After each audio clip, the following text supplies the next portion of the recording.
Okay, Kim, is it, do you see it now? It starts, okay, got it. All right. Oh, gosh. Kim's on. All right. Okay, now we're set to start. Ready? Done. Yep.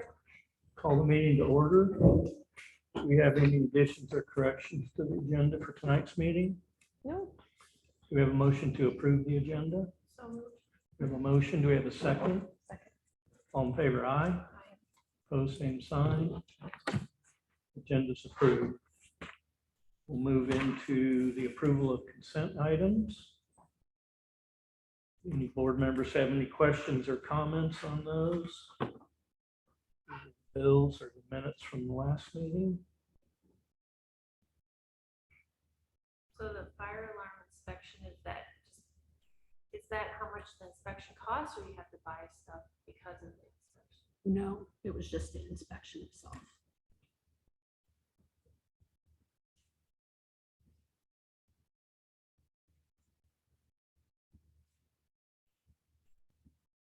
And then street smarts. Yep. For driver's ed, Yep. but are we doing that? So they're a third-party vendor. We have a 2080 agreement with them. Okay. And the only time it costs us is when it's a free or reduced student. Oh, I see. Then we have to pay for it. Okay. Did you read it? You saw them that I sent to you? I got it. Yeah, okay. One was that daily social emotional lessons licenses. Yeah. I don't know that I can help. Oh, I'll have to look into it then. Speak on it. Yes, Oh, yeah. yes, they just want to know what it is. So that's a curriculum that we're going to use for our morning meetings. It's focused on social emotional learning. So we're looking at the 5 competencies of CASEL. And it really just gives a 10-minute chunk of time that every teacher is going to instruct on some social emotional learning capacity. So could be empathy, could be gratitude, could be, every day is a different lesson. We're just teaching kids, here's strategies for your everyday life. And then Jason Finch, refund 60. Was that like an oversight or is he not They ended up not coming. coming? Mhm. Okay. It was a registration. They paid and then ended up not coming. All school solutions. Yep, that's the library online system, Okay. and the city pays for half of it. Okay, is that the 1,000 half? or No, is that's that- the whole bill. Okay, That's the whole bill. And then they'll reimburse us for half, so shortly over 500. then there's like a separate for Martin Brothers for snacks. That's pre-K, preschool. Okay, So that comes out of that's preschool. what. Yep. And Mappos, that That's the online wrestling. I figured it was wrestling. Yeah, it's like their Is that online. kind of like their quick Sort of like stats? we have Stats. HUD, Oh, yeah, yes, the yes, huddle. yes, Yeah. yeah, Matt Boss, yeah. Okay.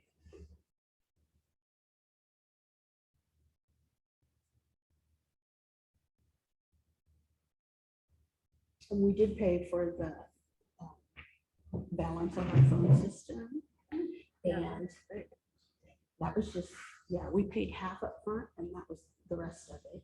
And then the middle school hallway, but I use Okay. construction funds for both. The of paid those, too. so we didn't have to use existing. Yeah. Have you guys seen, if you haven't seen it, you have to pop in there. It looks It nice. looks I remember really looking down nice. there the last meeting. It looks really sharp. Really freshened it up. Yeah. Mhm. Yeah. Big improvement. Mhm. Any other questions on the bills?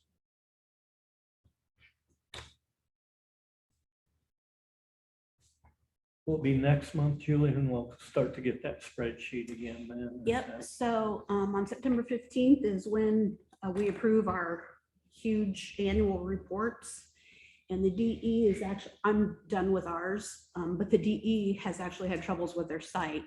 And a lot of schools have not been able to upload theirs. So the DE has actually extended our deadline to the 27th. But it's usually, once I certify those, then I can start working on our line item budget, which is what drives that document. Okay. Yep, so you should have that all next Next month? Yep. Sounds good. Any other questions, comments on the consent items? Hearing none, do I have a motion to approve the consent items? We have a motion, do we have a second? Second. All in favor, aye. Opposed, same sign. Consent items are approved. Look like we have any correspondence this evening. So we'll move into public forum.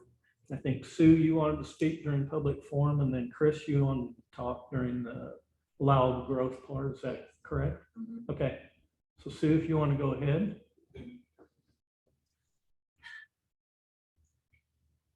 Last month, when Dr. Clapper was giving your superintendent's reports, one of the comments that you made was about the possibility of working with Newton or something with William Penn with regard to helping train parents. So I had not provided a link to the National Council on Teacher Quality. They've been assessing teacher training programs for about the past 20 years since the country made the change to away from memorization here. And I hadn't provided that to you for a while, so I sent you a link this time with updated information, and a particular section of the website that I took the link from allows you to check on any state. And once you're in that state, there's another link that allows you to check out all of the programs in the state as long as they provide information to the National Council on Teacher Quality for assessment. So that was just my purpose, because even though the state approves the teacher training programs here, they are not all the same. So I thought this might provide some additional information for various grade levels, disciplines, whatever, that you would find useful. The other thing I wanted to talk about, the reason I'm talking quickly to make my 3 minutes, is because in August, whatever news show I was watching at the time, they had an interview with a representative of the ISA. And this individual was finally acknowledging they're beginning to figure out that maybe the Iowa education system isn't as good as it should be. But of course, it couldn't stop with that. Had to say, but we have the highest graduation rate from high school, but completely missing the fact, yes, but the skill sets are ranked 40th in the country, only 10 states are worse. They said, we have an increasing number of students who are taking the ACT. Yeah, but it didn't mention any test scores, and didn't mention the fact that an increasing number are dropping out before finishing their secondary and higher education here. So, but I wanted to point out, as long as they're open to maybe some change, maybe they are open to some actual facts. And that's what gets me to the other information that I included in my email. Because when even Corey was in school, if you remember, some principal named John, his last name, I don't remember, high school principal, don't remember it at the time, but he would talk about at the school board meetings, the fact that they didn't test all students for the state assessments and didn't count low test scores, which inflates your results, folks. What he didn't talk about, and what I didn't learn about until the 1980s when I was up at the state legislature working to get the open enrollment legislation passed, was that members on the state education committees kept referring to Iowa's dirty little secret. Took me a while to find out what that was, but that was the fact that whenever 50% of the students didn't pass the state assessments, they lowered the standards. And the reason I pointed out you could get a spreadsheet, because they started implementing memorization somewhere in the middle of the late 1950s into the early 1960s, because I was in school then, and it was just right behind me in my school, but it depends on what school you're attending as to where that hits you. So what I pointed out is possible. Now the state may actually do the math for you guys, but I know it's possible to get a spreadsheet with the state test scores from 1970 roughly to 2000.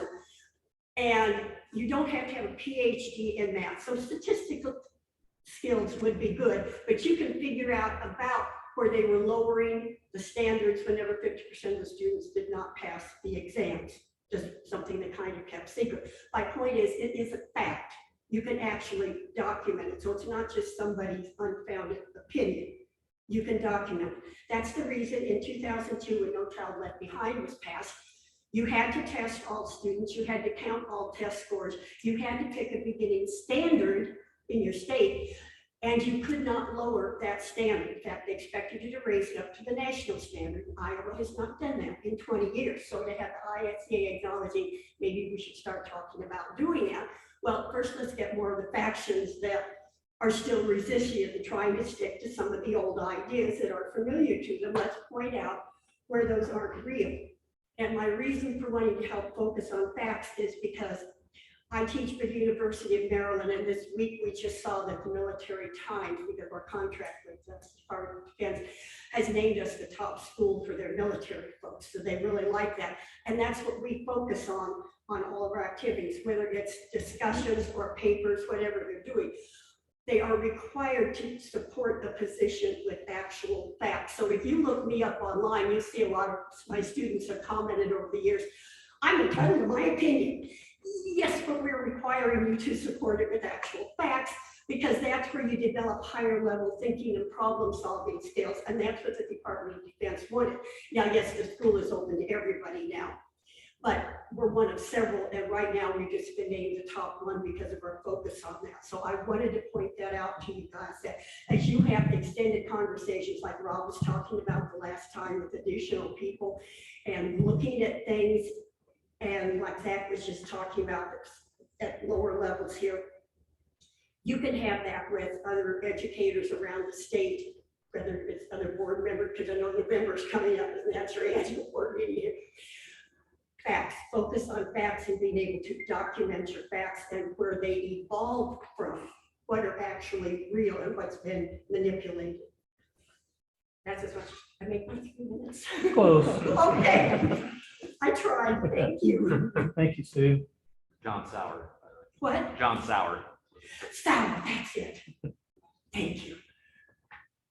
Okay, we'll move into our business items, principals reports. Rob, do you want to go first tonight? Absolutely. Recognize some programs and some events we've been having and finish with some success pieces. So last week was homecoming, our favorite week of the year. It's that's tongue in cheek. It was a good week. It was a really good week. A lot of people need to be recognized. Our student council sets our entire week up with Mr. Amadeo. We have some strong leaders who take a lot of passion in our homecoming week. It was a Hollywood theme. I wanted to recognize our king and queen, and really the pep rally was phenomenal. When you look at the whole week, there's always some things you'd like to change. That Thursday night was really awesome in our gym, and the crowd and just the cheerleaders, who I'll talk about later. But our king was Carson Scroggins, our queen was Abby McReynolds. We had a great court, minimal drama, powder puff football, all that this week. It was a really good week for us for homecoming, finishing with the dance.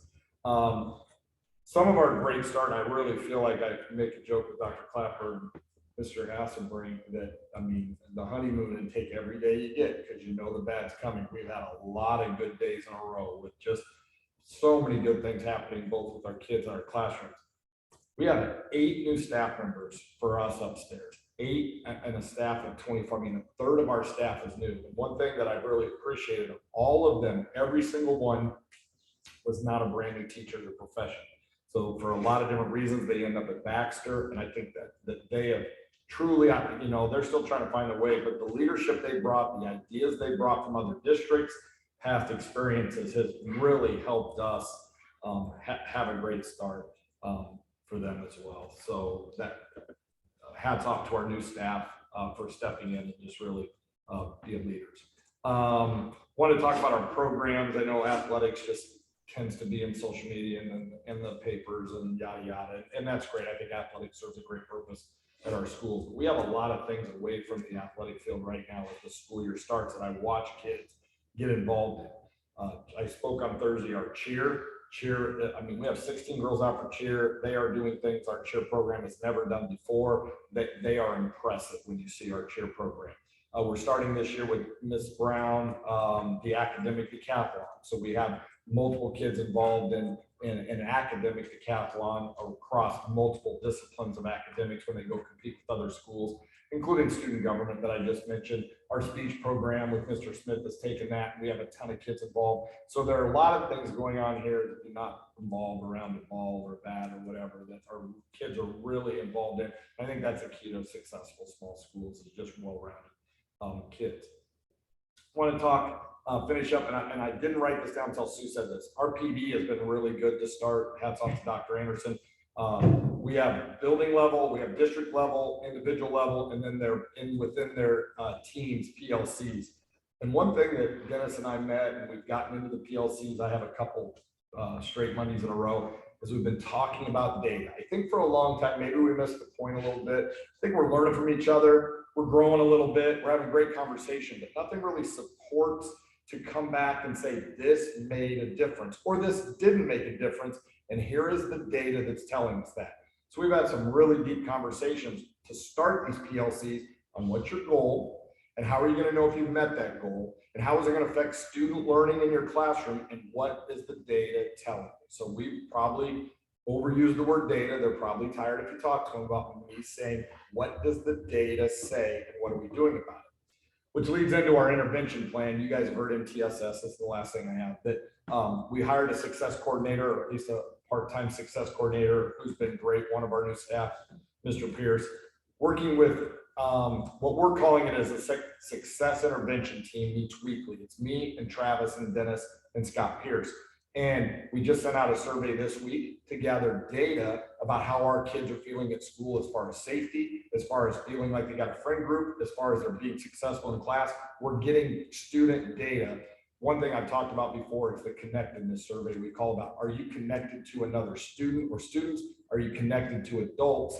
And then we take a look today at the students who said, no, I don't have an adult I really feel has my back or that I can go to. And we then target those kids. And that's part of Mr. Pierce's job as success coordinator, to work with them, develop a plan, and to develop how we're going to improve that. So a lot of moving parts, but I love that we're not just saying, hey, Zach just seems kind of distant. What are we going to do about Zach? We now can go to the survey and Zach says, yeah, I'm not connected with school. I'm not connected to an adult. I don't have a friend group, and we know where to start because we're seeing some of the feedback that he's giving us. So there's a maybe theme besides, I think our kids are doing fantastic. I think our staff is off to a great start. We're really focusing on what the data is telling us around here. We're doing a lot of great things, and the data tells us that, but where are things that we can change, and not just a feeling. I feel like this class isn't going well. Well, let's look at your assessments, let's look at your data, what are your teaching strategies, and let's talk about why you don't feel that, and then we look at the data. So great start, open house, homecoming, all that's behind us. I kind of said my favorite day of the year usually is the Monday after homecoming, because I feel like we're back now to let's keep this train moving in the right direction. And it's been a good week this week after homecoming. That's all I got. Thank you. Zach? Yeah, I'll share a little bit about over the past summer, and then a little bit what's going on now in our building. So over the summer, Mrs. Hoffman put in 10 days or 40 hours for her counseling department, and just wanted to share some of the data that came out of that. Over the summer, she had 42 student visits on those 10 days with kids that are having conversations with her. Those were not predetermined meeting times, those are just drop-in times. So felt like that was an awesome opportunity for her to keep connecting with our students outside of the school day year, right? So kudos to her and coming in on those days and finding those kids that wanted to see her and connect with her and keep those relationships strong throughout the entire year. Were they repeat students or all new 42? There were 17 total students, 42 total visits. Thank you. Okay, yep. Then this past week, we had our Solution Tree coach come in, Matt Treadway, and he spent time with each of our collaborative teams. So each of them had about an hour to talk with him about things that are going on, specifically around our agenda and our tracking system and how we can continue to use that to help our data make decisions on what's happening in our classroom. So it was a great day with him. Each of them got an hour, and it was a lot of reflection for them too, to kind of see what we've been doing and where we want to go. But really came back to making sure that, like Rob said, we're using data to make decisions in our classroom, and we're making the decisions based on the assessments that we're giving, and then we can respond to those assessments afterwards. So he will be back again on October 18th. We'll do another exercise. This time it'll be more in grade bands as opposed to grade level teams. But we've been really happy with that and where that direction is going for us. Over the past week, we've been doing fast assessments. We are almost done with all of our math assessment stuff. This week was reading. So I think just the initial data looking at it, we have 96% of our kids screened for our math screener in FAST. And at this point, we're at 78% of our kids are at benchmark for math. That's up from 73% last year at this exact time. So we feel like we've done a lot of great things in math over the last couple of years, and hopefully we'll start to see that the data is showing that. And so far it looks to be that way. So proud of that and the efforts that our teachers put in to make sure that we're providing the instruction that's needed for our kids to succeed. And then I did mention a little bit about our agenda earlier, and that's been a reboot. We've had an agenda for our PLC teams or our collaborative teams over the summer. I met with our BLT to kind of decide how are we going to make this agenda more impactful for you. I don't need the agenda for me to be a checklist. That's not what it's for. I need the agenda to help run the meetings and make sure that we're talking about the right things. So we really dove deep into the agenda to decide where are we spending our time talking and how can we get deeper into those conversations. So we've rebooted our agenda to make sure that we're talking about the right things. And then we've actually taken a little bit of time over the last 2 weeks to even go a little deeper with the agenda and say, this wasn't really working. Now that we've actually started to work with it, we're not using this section. So trying to really come together and get each other's ideas on what's going to make our teaching better, stronger, and using the agenda will help keep us on pace and doing the right things. So I'm really proud of our teachers working through that agenda to make sure that we're having the right conversations during our collaborative time. And they spend a lot of time collaborating to make sure we're providing the best instruction for kids. And then the last thing I have is last week I got a kudos to Mr. Strive and Mrs. Bowes. They put together a little homecoming celebration out on the playground. They set up 10 different stations, all based on motor skills. It was a great afternoon for our kids to have some fun and celebrate as the high school is out doing their powder puff and things. So we took a couple hours on Friday to celebrate alongside them, and they said they did a great job of setting up those events and rotating our elementary through, doing things with all kinds of fun activities for them. So it was a great afternoon. I appreciated all them, and Mrs. Mormon had a huge hand in that too, setting up those stations with them. So kudos to them and what we got going on. So that's what I got. Thank you. Anybody have any questions for Rob or Zach? Good enough. We'll move on to our next item under business items, and that's our nutrition report for the 2021-2022 year, which would be last school year. Since Tace is here, should we, like, I don't know if she's seen it. Have you I seen showed it to her today. Oh, you did? Okay. I've gone through it. I don't know what's typically covered. Or, yeah, So if you or- want to start, I can jump in. Anyone have any I think we usually look at, the biggest thing is we have a positive or negative balance, so questions? We're pretty proud looks of positive, how we so. did that. The goal was to try to give ourselves a cushion for future years when we eventually may need some equipment repairs or some bigger ticket items. So we're trying to build that and also set ourselves up for success with increasing food costs this year. So one of the biggest line items on there is the commodities. We were able to secure a tremendously higher number there of our ground. That's our vegetables, our ground beef, our chicken. So we went from getting about 17,000 free money previously to successfully spending 33,000 this year.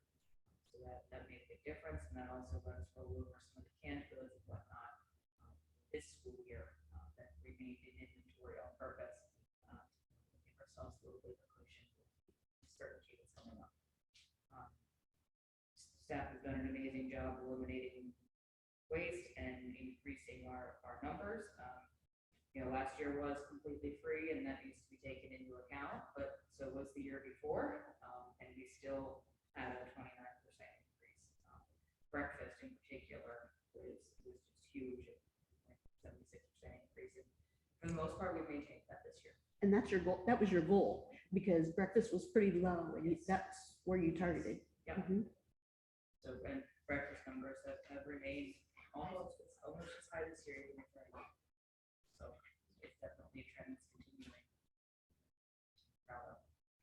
We're doing as much scratchbooking as we can, which means food costs percentage-wise are going down a little bit, labor percentage-wise is going up a little bit. It takes more time to make something than it does to dump it on a tray, but the student numbers are following. Very proud of how the team put together last year. I guess just a general question, is that the federal government provides some commodities that are at a reduced cost, or is that So we have an ability, we get a budget each year of what we're allowed to spend and how we allocate that. So we have a percentage that goes to the Department of Defense Fresh Fruit and Vegetable Program. So that's basically a balance that you get. Last year we had about $7,000 went to Laredo for that. That was the money that the government granted us. This year that's about $14,000. That's some extra money and put it towards vegetables to try to maintain that. Then there's a group of diverted foods where you basically get a discount on popcorn chicken, orange chicken, things like that, pre-made items. We use a little bit of that, but not a lot. And then the final group is the Department of Defense foods, which is your ground beef, your diced chicken, cheeses, a lot of canned goods, a lot of pears, mixed fruit, things like that. We're limited on what and when we can order that. It's very dependent on supply chain and what they've ordered in from the state. But kind of the exciting part of that is if we spend all of our money first and other schools in the state have not spent all of their money, that gets opened back up at the end of the year. So if we have the ability, and that's how we ended up with being given 17,000 and spending 33, then we were able to do that. So as long as we're effective on our menu writing, those items, it really gives us a nice little push. Good. And since we've gotten a food service director, before then, we didn't used to use our balance, and then some, we would have some left over, and we would be one of those schools that got it diverted to other schools. So that's a good thing.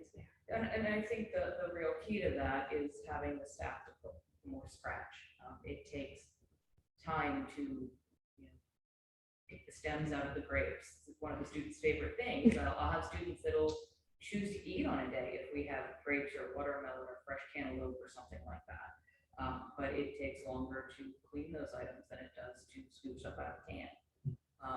And as long as we balance it and watch those numbers really carefully, keep really tight control over labor and make sure that A plus B is still below our budget, we're able to do more of that. So the staff's willingness to do those items, to make the spaghetti sauce from scratch, which uses up the commodity ground beef, makes our protein free. We did a chicken quesadilla today that was using up the diced chicken. So the cheese was free, the chicken was free, and then all the paying for the tortillas. Granted, it took 3 of us an hour to do it, but it still tastes better and it's better for the students. It uses up those items better. Very good. That's what I like to hear. Any other? It's good organizational skills. Yeah, Say exactly. yes. Nice job. I think you do a nice job communicating too when there's changes to the menu too, so I appreciate that as well. I mean, and it makes sense if there's supply chain issues and changes are gonna be made, so. And I would say most of them are supply chain issues, and then sometimes we just have the opportunity to serve a better food, or just because I wrote a menu 6 weeks ago that said canned peaches, if I get perfect, beautiful strawberries, then I'd rather give that to the kids. Yeah. So we do a little bit of that too. What changes did you make to increase the breakfast? One of the things we did was actually having a fixed rotation breakfast menu. As much as the students appreciate variety in lunch, they really don't in breakfast. I mean, they just don't. And if you think about it, many of us get into a routine. We have cereal for breakfast or yogurt for breakfast, breakfast sandwiches. You could eat, they're not making a different sandwich every day. So we added breakfast on Monday and made it sort of a grab and go meal because we had late start Monday. So we never used to do breakfast on Monday at all. Now we do. They're pre-set things where they get milk, juice. Current ones I have are like Lucky Charms and strawberry things. So it's all there ready to go. No extra labor on that one, but the students that are hungry can still get something. And then cinnamon rolls on Tuesdays and breakfast sandwiches Wednesdays, homemade breakfast pizza on Thursday, and then donuts Friday. And that's just the way the menu stays. The only time that changes is if we have, if we're closed on a Monday, we don't do cinnamon rolls on Tuesday because you have to run some the night before. Or if we, when we get back into more fall and winter menu, we do a vintage menu the first Tuesday. That's kind of a recipe out of the archive, so to speak. So sometimes we'll do a cinnamon roll and chili day. On that day, if we have cinnamon rolls for lunch, breakfast, we have something else or get some meal for dinner. I think it's letting the students know that hey, if I like the breakfast sandwich, it will be there every Wednesday. Staff likes that too. Every. Thank you. So we know we get to see Mr. Luther on Tuesdays.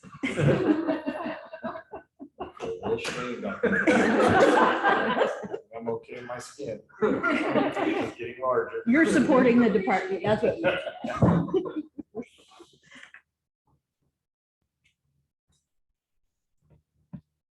Okay, and then there is some updated legislation on Yes. negative lunch balances. Is Yes, that- so going into that, we have my understanding of the history is that a few years back, we came up with a better low balance policy so that the balances didn't get out of control.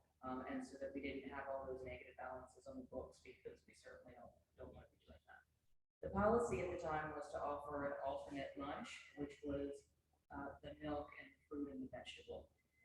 The problem with that now is 2018, there was some clarification in Iowa that said that you essentially you can't single out a student, nor do we want to. So we can't offer somebody a different meal that is in a negative balance or in that position than you would any other student. So alternate lunches are allowed if you have like a little class. For instance, if you offered every single student every single day a sun butter sandwich with, pears and peas and those choices, then you could say, okay, if you're having a low balance, you're going to automatically get the alternate lunch because it's cheaper to produce or something. That's where those alternates come in. The larger school districts they do have multiple choices and multiple items, and maybe a salad bar is expensive, but this sun butter alternate sandwich is cheaper. So they choose to do that. But we don't have an alternate, and because we're an offer versus serve school, meaning we don't put everything on everybody's plates. They have to follow the government regulations to choose at least 3 items, and one of them must be a fruit or vegetable. But instead of giving every single kindergartner refried beans on refried bean day, we let them say yes, no, and then we make sure that things are correct at the end of the line. And we don't do things a la carte. We make reimbursable meals because that's how we get our money, and that's how we feed the students properly. That's how we make it all work. So a student couldn't come through and only be offered fruit, veggie, and milk, and not have the choice to pick a main, and not have the choice to pick the second vegetable that we have, and not have those choices. So by trying to put in that alternate meal, which made sense prior to this legislation of needing to offer them the same thing as everybody else, that didn't work. So what our choices really are about low balance, two separate things to deal with. One is what we're going to feed the students, and then 2 is how we're going to deal with the money. So we do have a choice on whether to cut off meals or not. If they are free, they must be served, but if they're free, they're not typically negative anyway. So we have to feed the students that are free.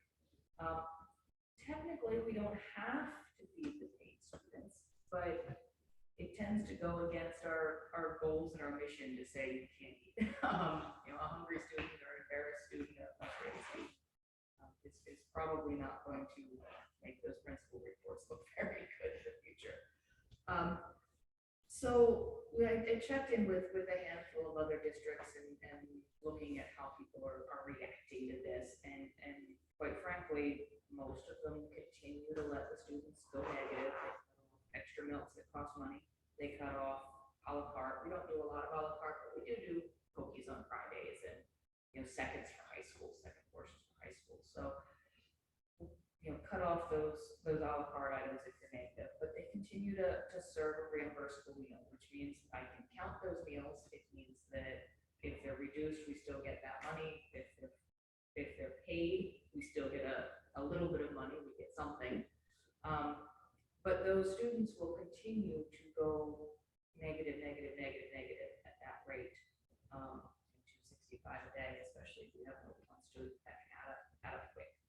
And in fact, it already does to a point. And I would say, for the most part, when those students start to get negative, we send out low balance letters and they're getting fixed. But I have talked to guardians that have students in school that filled out the free and reduced application, missed it by this much, and they haven't figured out how they're going to get that fixed yet. They haven't figured out where they're going to get that extra $1,500 a year or whatever it is, which is. So, if we choose to continue to feed the students, which is what I would advocate for. I would advocate for feeding the students, for not singling them out, for not taking away their meals and giving them the right reimbursable legal meal, and letting that go through. And then solving the money on the back end. And at that point, it's figuring out how we're going to do that. I know Newton and Jasper County, when they hit $200, they go to a collection agency, and that's that. I know in Linville, Sully, they wrote in the ability to do that, but they had an Angel account or a unpaid meals account. And the food service director said basically they're blessed and that the community takes care of it, and that doesn't really seem to happen. I'm relatively new to Baxter. It's kind of been, it's my second year here, but with my kids in the school and the community I see and the support that they give each other, I would tend to think that with a little bit of work on my end, contacting some churches and some communication through our social media and some help from the community, we might be able to create a strong enough low balance account to cover what we need to, and we can figure out how to, make sure that it's a requirement that they fill out a free and reduced application. Because some of them may qualify, they think they would make it. Some schools do a 50-50 split. Well, if you tell me you can't pay the whole balance, well, what if we pay half of it out of this free and reduced and you do the other half? And then if the answer is no, well, do you pay up with it? Or election situation. So that's really what I've learned talking to my colleagues about this. It's something that many of us are talking about as we try to figure this out. But the short version is our current policy isn't currently enforced. Because it's not anybody's fault. It was just that it was a policy, and then the rules changed, and then we were free for 2 years and we worried about it. Do we have very many balances that are negative right I now, was or? wondering that, is it on the report that we got? And No. it's not in the annual report, right? Okay, No, and it changes daily. sure. I would say we do have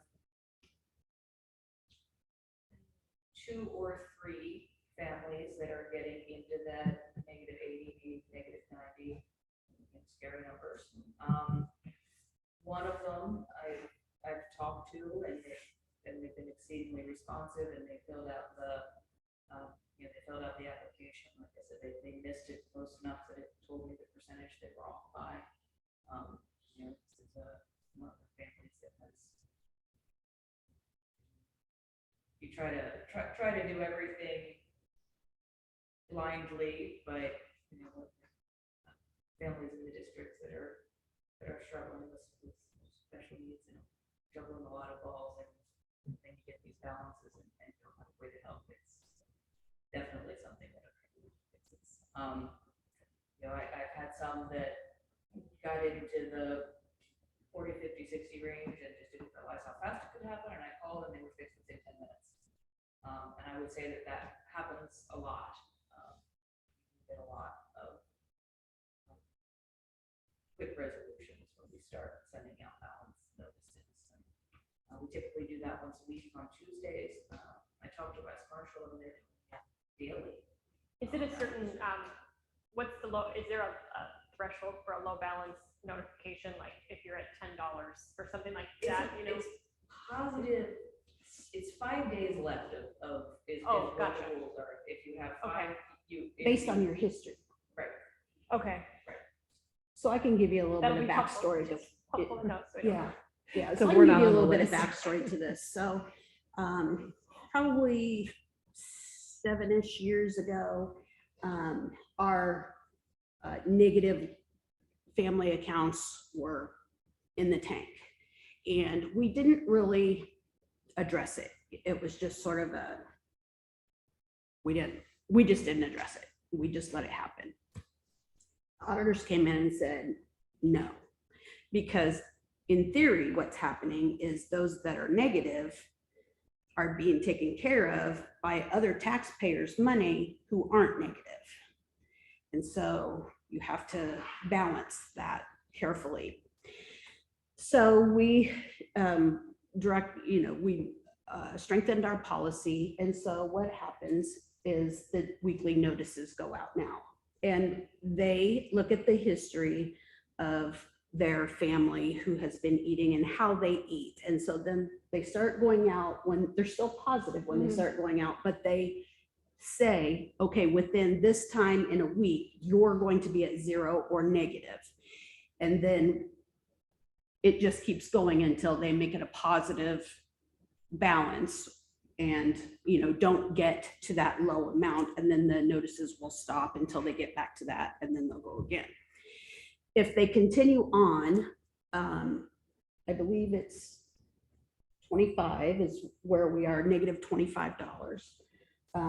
Then we start sending a letter and a free and reduced application. Is that first notice, is that like in JMC then? Yes, Okay. it just looks like a computer generated notice. When we get to negative $25, then food service starts sending a letter, a more personalized letter, and we send a free and reduced application with them. And we just continue with that letter on a weekly basis until we have a conversation, or they make a deposit or anything. When it gets to $75 negative, then I step in and I get, then I start sending the letters and tell them what are their options. We have never taken it to collection because in theory, our district has decided that we don't want to single them out, and most of the time when we do send these out, like Tace said, it's really, the majority of them are families who shouldn't have a reason to be negative. They just don't pay close enough attention.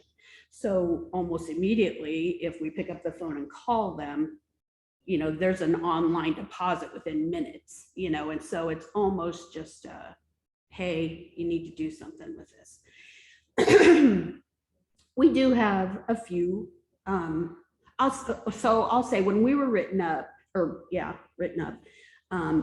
were at negative $10,000 in student accounts. And since we've tightened that up, we may get to a negative $1,000.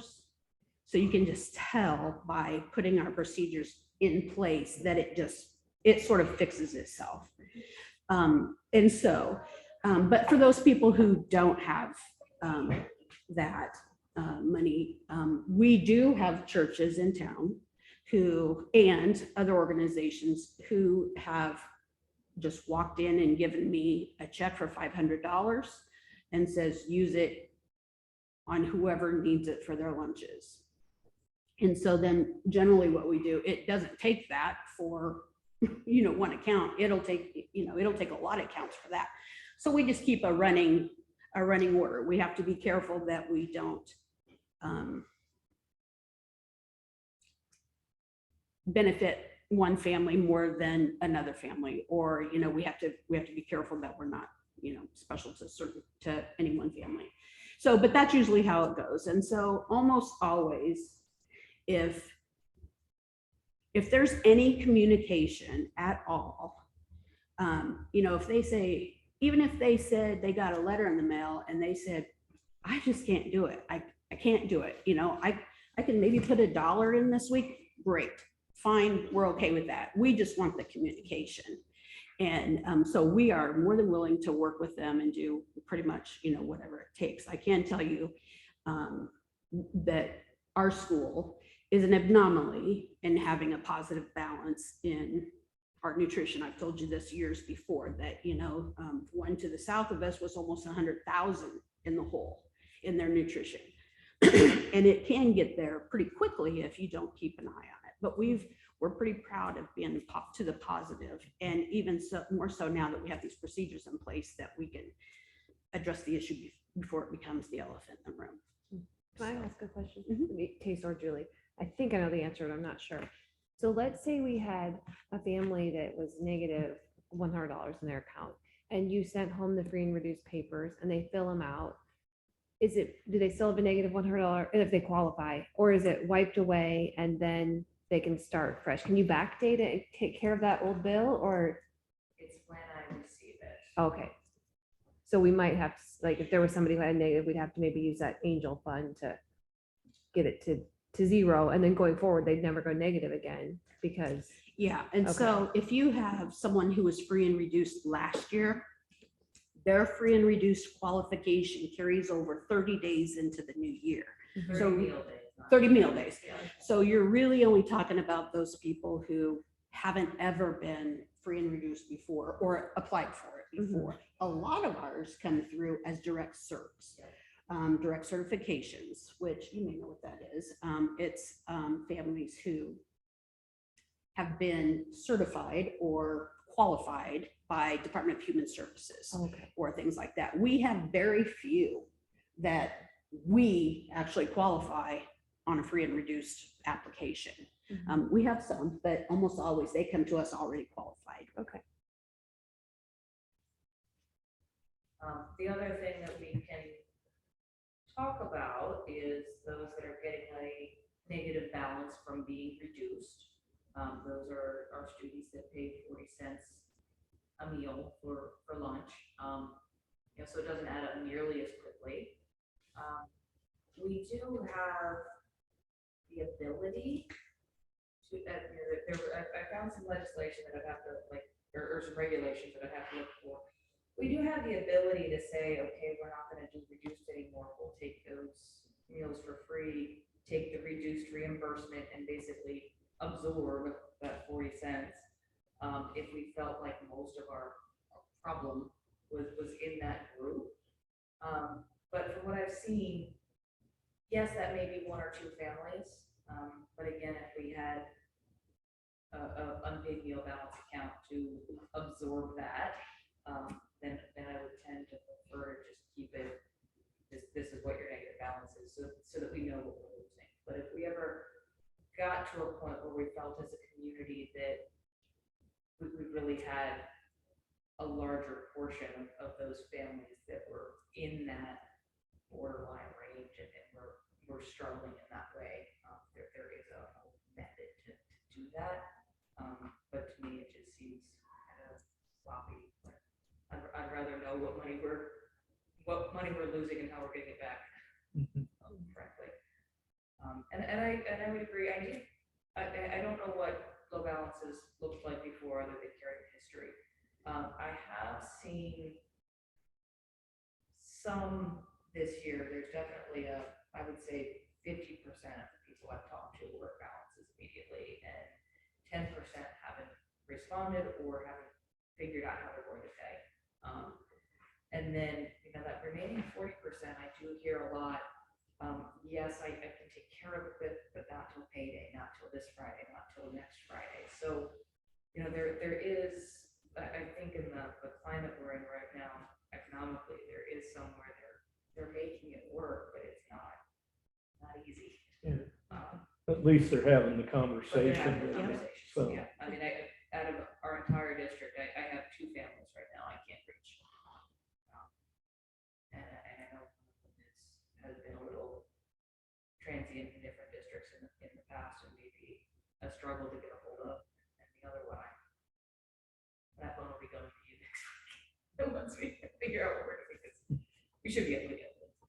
That's the good thing, being in a small town is you sort of know your students and you know those families. And so you know, as opposed to like being in Des Moines and having no clue who Johnny is, you know, and you can sort of anticipate what's going to happen, or, you know, maybe cushion it a little bit if we need to.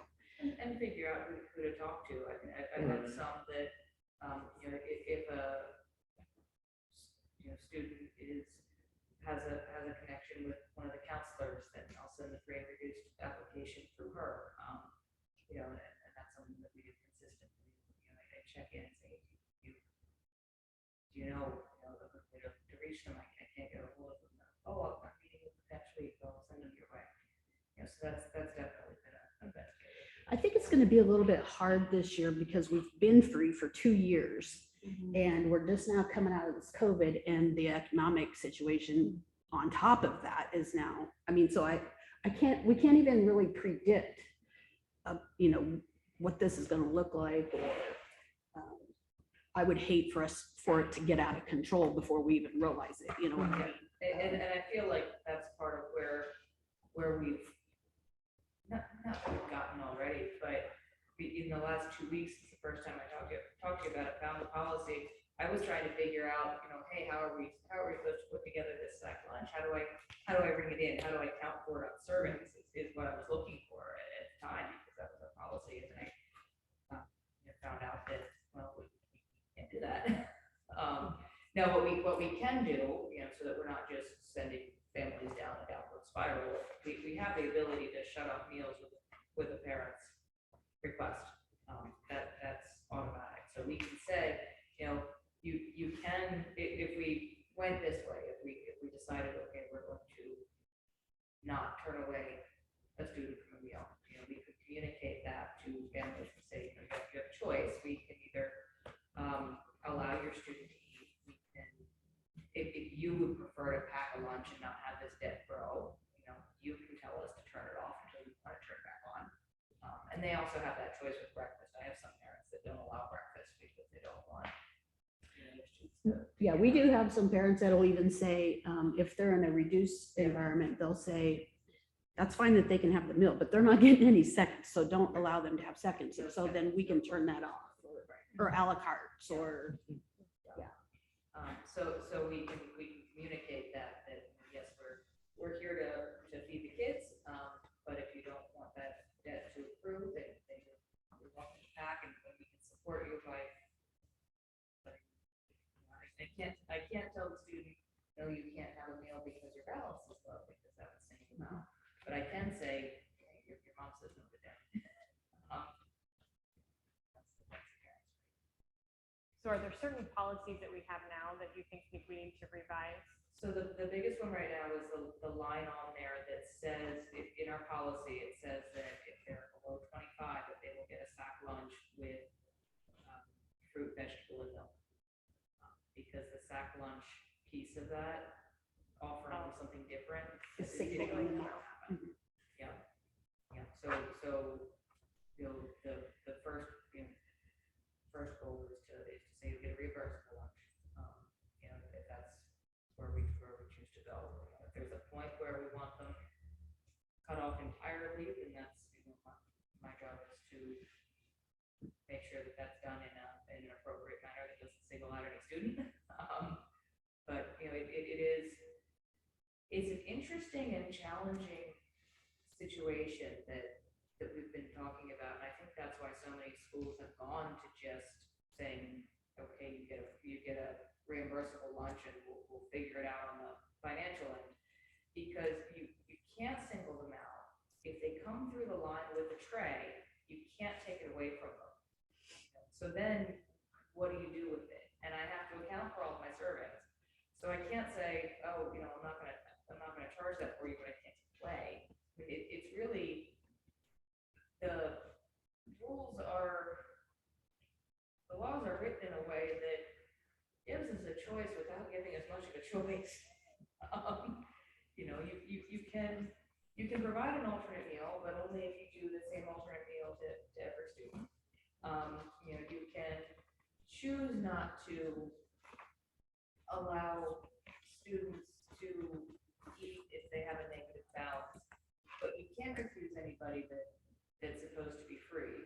can't identify them that they're free in a way that's out loud or heard, or it's singled them out. And you can't identify them that they're free. It's very, So we used to, with these issues, we almost always would address it before lunch even got here. And so then, we would look at the reports or the who it was or whatever. And if they were secondary students, we may call them into the high school office and say, can you call your mom? You need a deposit in your account, or can you have your mom call us and talk to us about that? In the elementary, generally, we would have the elementary secretary talk to the teacher, or the elementary secretary would call mom because the little elementary kids can't really, navigate that. And so then there would be a conversation that way. And so then it would get addressed before we got to the lunch line. So there wasn't that singling out or whatever. So, we may call them up and mom say, oh, I forgot, I'll send a lunch tomorrow. Can they just eat today? Sure, fine, whatever. And so almost always it would get addressed before we had to single them out. In theory, you would think that it's only going to be a couple of times, according to what our history has been with our families, just almost always we would call them up and they would then have they would have the conversation. But for them to call us and say it, they just almost wouldn't do that. But if we would call them, then they say, I don't have it. I can't get it to you till next month or paycheck or whatever. Fine, no problem. Then we'll just go through it, and they would come through. Yeah. And so almost rarely would we get into a situation where we had to, because then at that point, then that's when we step in and ask a church Right. or the food pantry or to provide money. So do we as a board tonight want to kind of give our opinions, I guess, on the direction to head? Well, So- it's one of the policies actually that we're looking at, so. Right, I mean, everything's not Yeah. obviously the- but I don't know if that policy is So I in just, depth as to what we're talking about, like, yeah. Right, no. At if you what look- if point you to read ours, 'cause contact It's and funny, that. because that's one of them that I actually had some questions about and wondering, because it even says on ours something about that the superintendent or one of the building principals is to call if it gets to 75, a negative 75. And I was wondering, well, and you obviously have called people.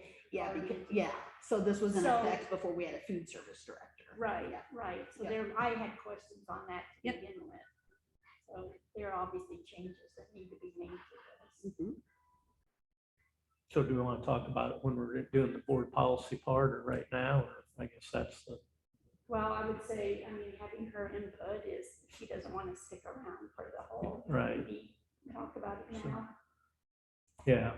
And I guess I'm just thinking as a board, kind of what we're thinking so that Right, they can write the policy and Yeah. bring it to our meeting next Yeah. month to approve it, Yeah. so. Yeah, it's not your job Yeah. to write the Yeah, policy. Right. what I Right, had told right. Case is like, it'll have to have 2 readings and it's kind of a new. right. So Yeah. I wanted her to But- talk about it with you guys tonight, give us some feedback. Right, And then, yeah. Right.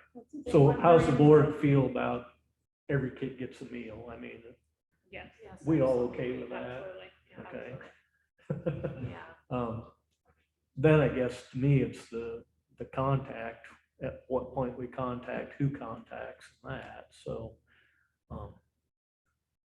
I would I say mean, do not we want the the- child calling the parent too, but like more like administration or case. Yeah, Calling the parent, leaving the child. do we want like the completely food out. service director to have all the contacts, or I mean, before it was at one It would point start, got it got would start to up the there and then business it end up manager. with me. Yeah. Right, If it continues, obviously it will have to be her. Yeah. If nothing is done to a certain point, then. I think with other schools, it's the food service director who Typically, yes. who it- works on the it- day-to-day like, stuff. makes the initial contacts and Yeah. that. I keep going back to Newton just because they're in the same county and she was willing to sit and chat with me for a while. But for them, they are end of the year is when, so that's the other thing that, when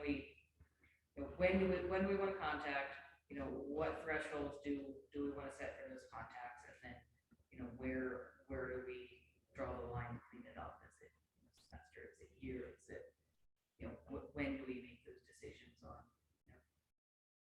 going into an angel account?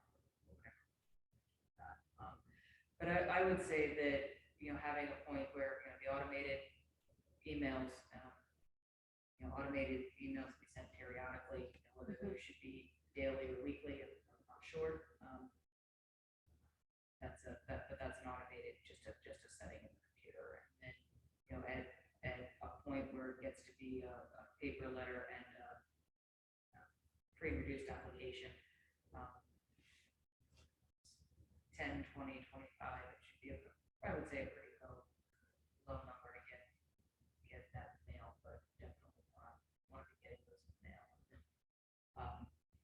Phone calls with family accounts, if you have two students at $2.75 a lunch and then another for $1.70 for breakfast,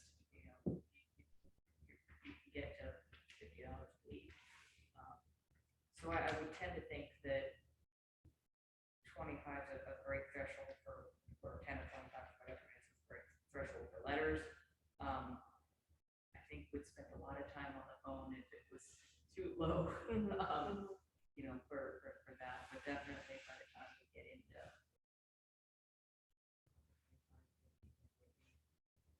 it spirals down too quickly. So do you feel like those numbers that we have in place now are okay where they are?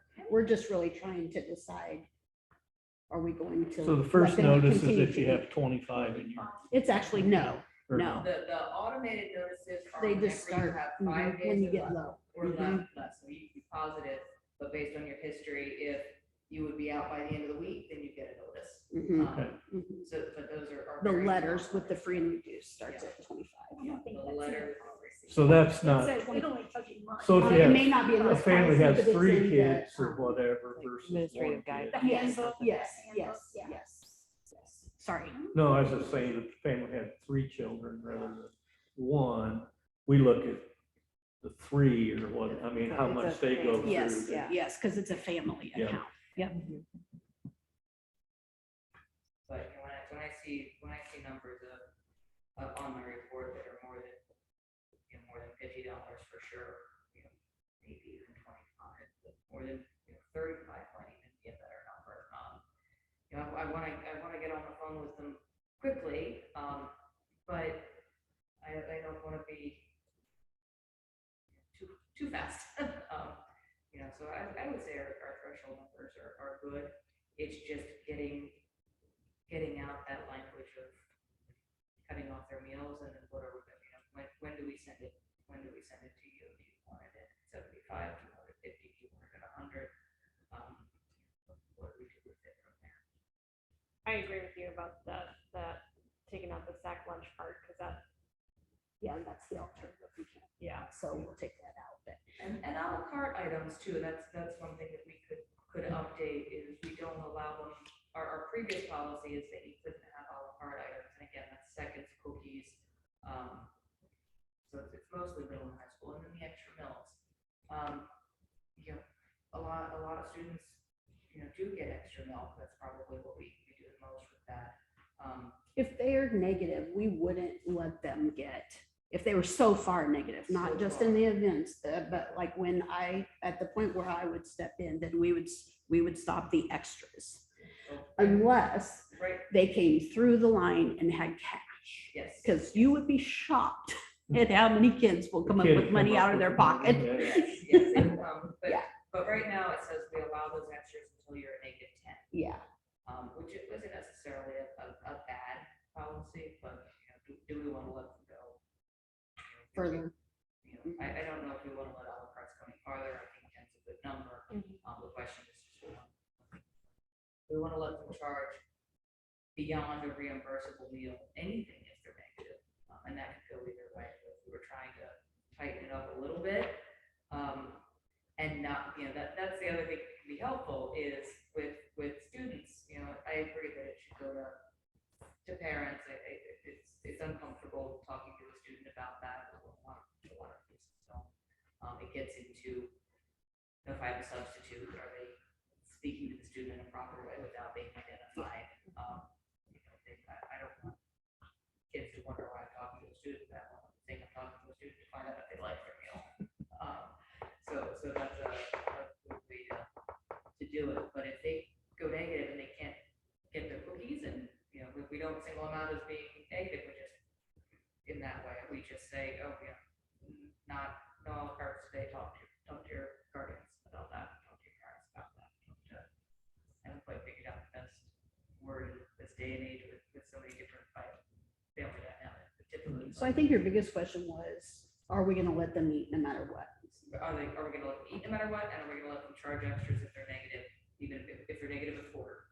Mhm. Are they allowed to charge extras? Are they allowed to charge? Where's the lines? So our current policy says -$10 and then they cut them off. You guys good with that? Or should we just have Tace and Julie sit down and kind of tweak it? If everyone's good with, let's feed them. Yeah. And then really let Tace as the food service director figure out the details, and then we'll just bring it back to you next month as the policy. And then we can go from there. And I guess in that policy, I want pretty, who specifically at what levels contacts the parent or guardian or whatever. And how, and maybe even I like the idea of a phone call over a letter or an email if we can do it. I mean, I think that just more personal. Especially if they're already getting, if parents are already getting those low balance notices. I mean, I can easily ignore a lot of emails, but if somebody's calling, and especially at daily, I don't think increasing the frequency. Yeah, I don't think we should do it daily. No. We already have people calling saying, why are you Why keep are you sending me even- this? yeah, I I know, think that would I be know it, so I feel like weekly not helpful. is, Harassing. yeah, Yes. yeah, I feel like weekly is okay. No comment. Yeah, I think the only benefit to the paper letter is what's the physical application. Application with it, yeah. But those, those could be sent home with this, they don't have to be mailed, they can also be sent home with the student. That could be more Yeah, effective. because more than not, the ones that we're dealing with don't have access to internet or computers to get it Oh, yeah. electronically. So an email So- wouldn't be helpful anyway No, to get that so kind of the notification. physical is, Yeah. is how we got to that.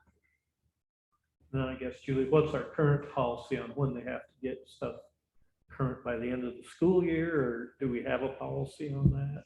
So I would usually give them, but it was low. I mean, so I'm usually getting involved by $75, right? And so I would usually give them 2 weeks because I felt like they should have a pay period within that 2 weeks to, and I'm not saying tomorrow, and almost always, it just was always, I mean, and then if it didn't happen and they continued, then we got into the donated funds.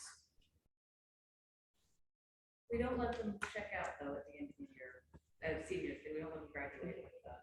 Seniors, we don't. Nope, that's right. So eventually. Yeah, and I wouldn't want to wait till the end of the. All usually, not about those 2-3 days. I'm making a deal on that. You'd be shocked at how many seniors, so if you have a senior who has a balance in their account, but they have siblings that are still going through, then, and it's positive, then that money just stays there for their siblings. If they have a senior and they're the last in their family to go through, you'd be shocked at how many of those will just donate it, to somebody else, whatever. So then we keep track of those two and use those monies too. It may be, $5, $10, but almost always I it's remember- enough to take care of it. Wasn't it a couple of years ago that Farm Credit at Christmas time? Yep. Had come in and Yep. $1,000, Yeah. yep. Mhm. I mean, just almost, there's never been a time, sometimes I even have people coming to me saying, how much could I donate? $100 would be, unbelievable. But usually it's, the food pantries donated cash or, funds. It's mostly the churches. And just almost always, they're either coming to me before I have had a chance to call them, or when I do call them, they're like, no problem. So I really don't feel like that we're gonna have an issue Okay. with not being able to Right. get the funds. But I don't want to We wait just- till the end of the year when it's $300 in the hole, because they couldn't even put 50 in it. How are they gonna make up the 300, Right. Yeah. Okay. Sounds good. So next meeting, we'll have an updated policy we can look at. Sounds good. Thank you. Thanks for coming, Dace. Thanks for. First grader now, pre-K. Okay, our next item, oh, I guess we need to approve the nutrition report that was presented. So anybody have any questions on that? Looked it over. We have a motion to approve the 2021-2022 nutrition report as presented. A motion, do we have a second? All in favor, aye. Those same sign. Nutrition reports approved as presented. Okay, our next item is approved request for allowable growth and supplemental aid for the 2021-2022 special education deficit. And Chris, do you want to speak on it before or I after have we? a question that may get answered Okay, after the discussion, so. if you we don't can mind. have our, before we vote, we'll, if you have a question, or you can go ahead and speak at that point. Is that acceptable? Yes. Okay, sounds good. Michael, do you So, want to? yeah, so talk for about the special ed deficit, you know, when we have students that come to us with an IEP, we have to meet their needs. So we're required to provide whatever is written in their IEP, and sometimes it runs over what we had budgeted. So then we have to go to the SBRC to get more funding to cover that. And then last year, so that, like it says in the notes, we were over by $55,213.29. And that's, a lot of that is in part because we had a teacher that was out on leave. And so we had still to pay her salary, but we also had a sub. I think it was the whole year. So we had to pay a salary for the whole year for the teacher. And then we also had to pay the salary of the sub for the whole year. So it just was like an additional staff member in our special ed department that we weren't planning on, but she was sick and on leave, so we couldn't do anything about it.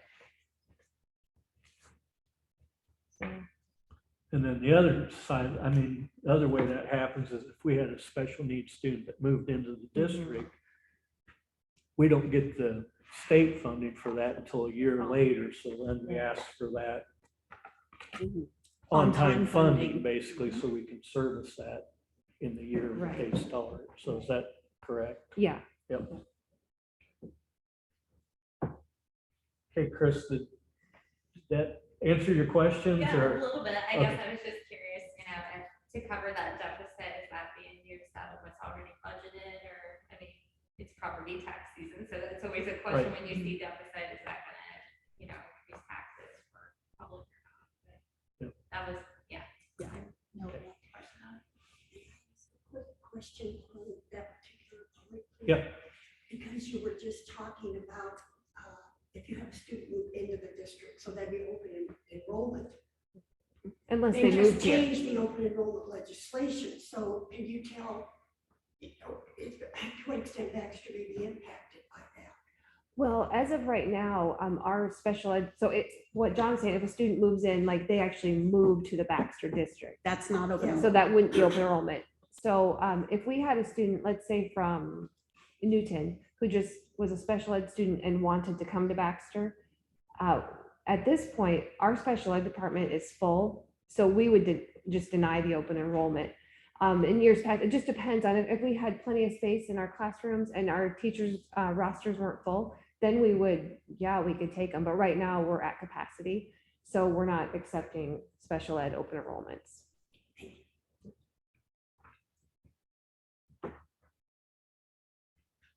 Okay. Any questions from the board on that? It's something I think we do every year, just the dollar amounts larger this year than typical, so, Yeah, last year we were at negative 2,000. yeah. And do we, when we request this, do we receive it right away, or is it something that we? It's really allowable growth, so Gotcha. it's your unspent balance that is what grows, so, yeah. The state doesn't really write us out an extra No, check no, We just to- get for that permission to amount. spend like that Yes, much more. yeah. Permission, to- yeah. Yep, yep, that's right. Yep.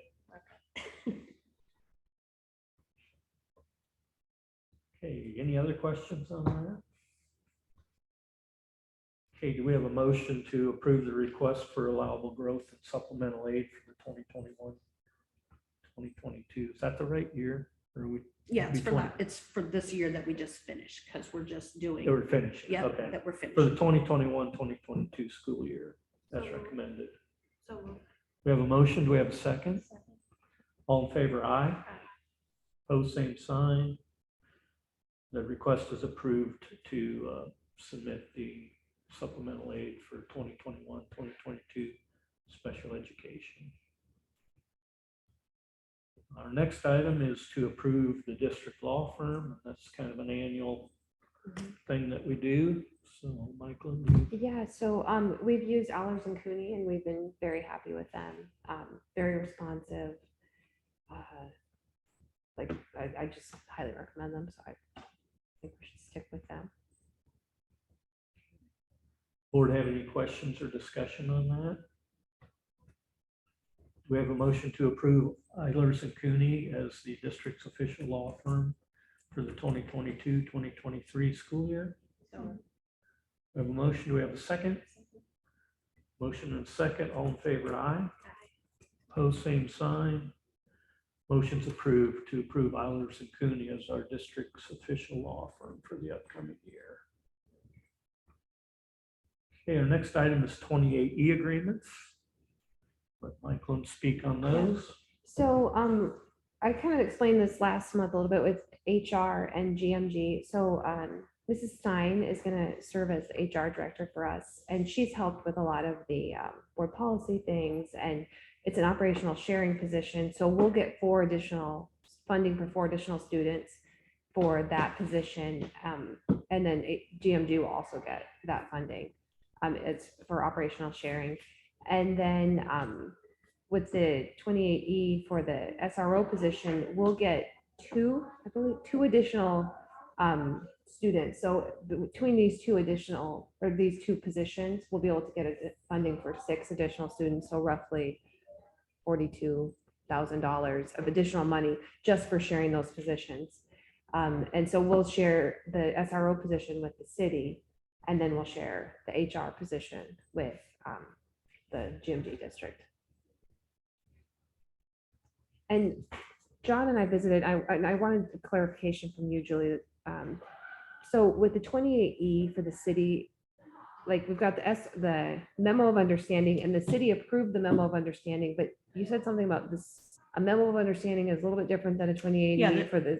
I just see that Corey put a note in there saying the 28E wasn't attached to that, so I'm just looking to attach that right now. Oh, okay.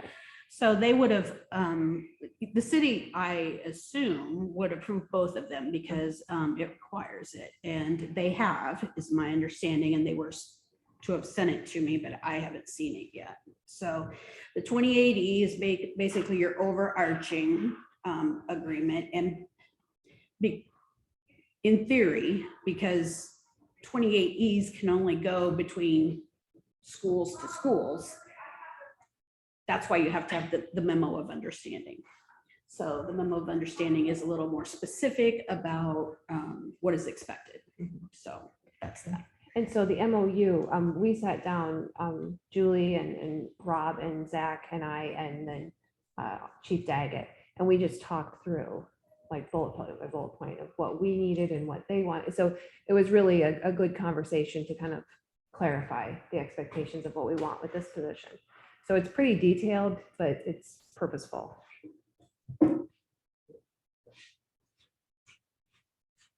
So salary will be covered by the city. Yeah, So we don't know.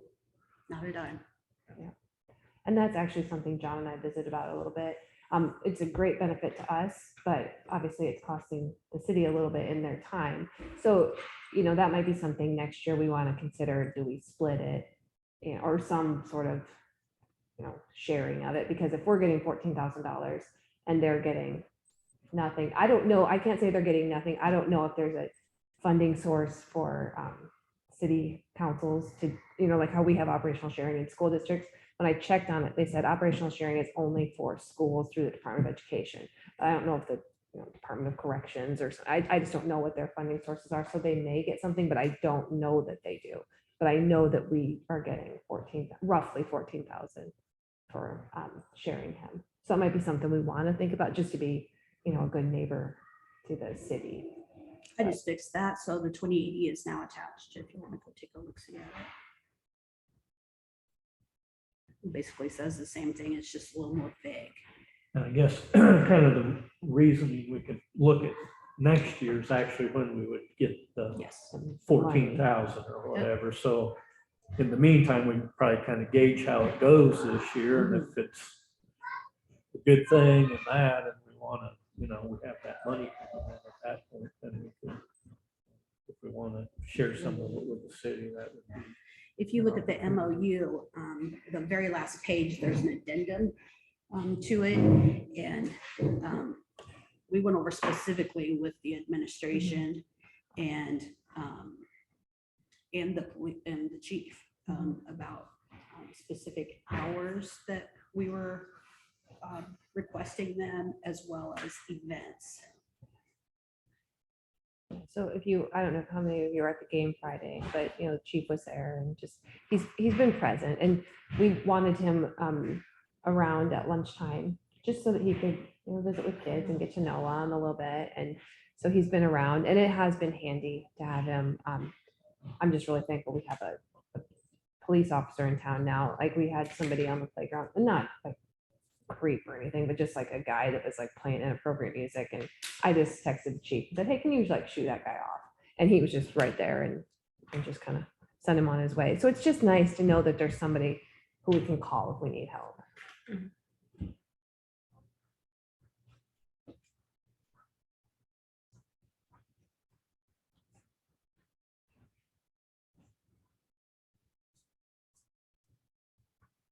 Okay, any questions or discussion from the board?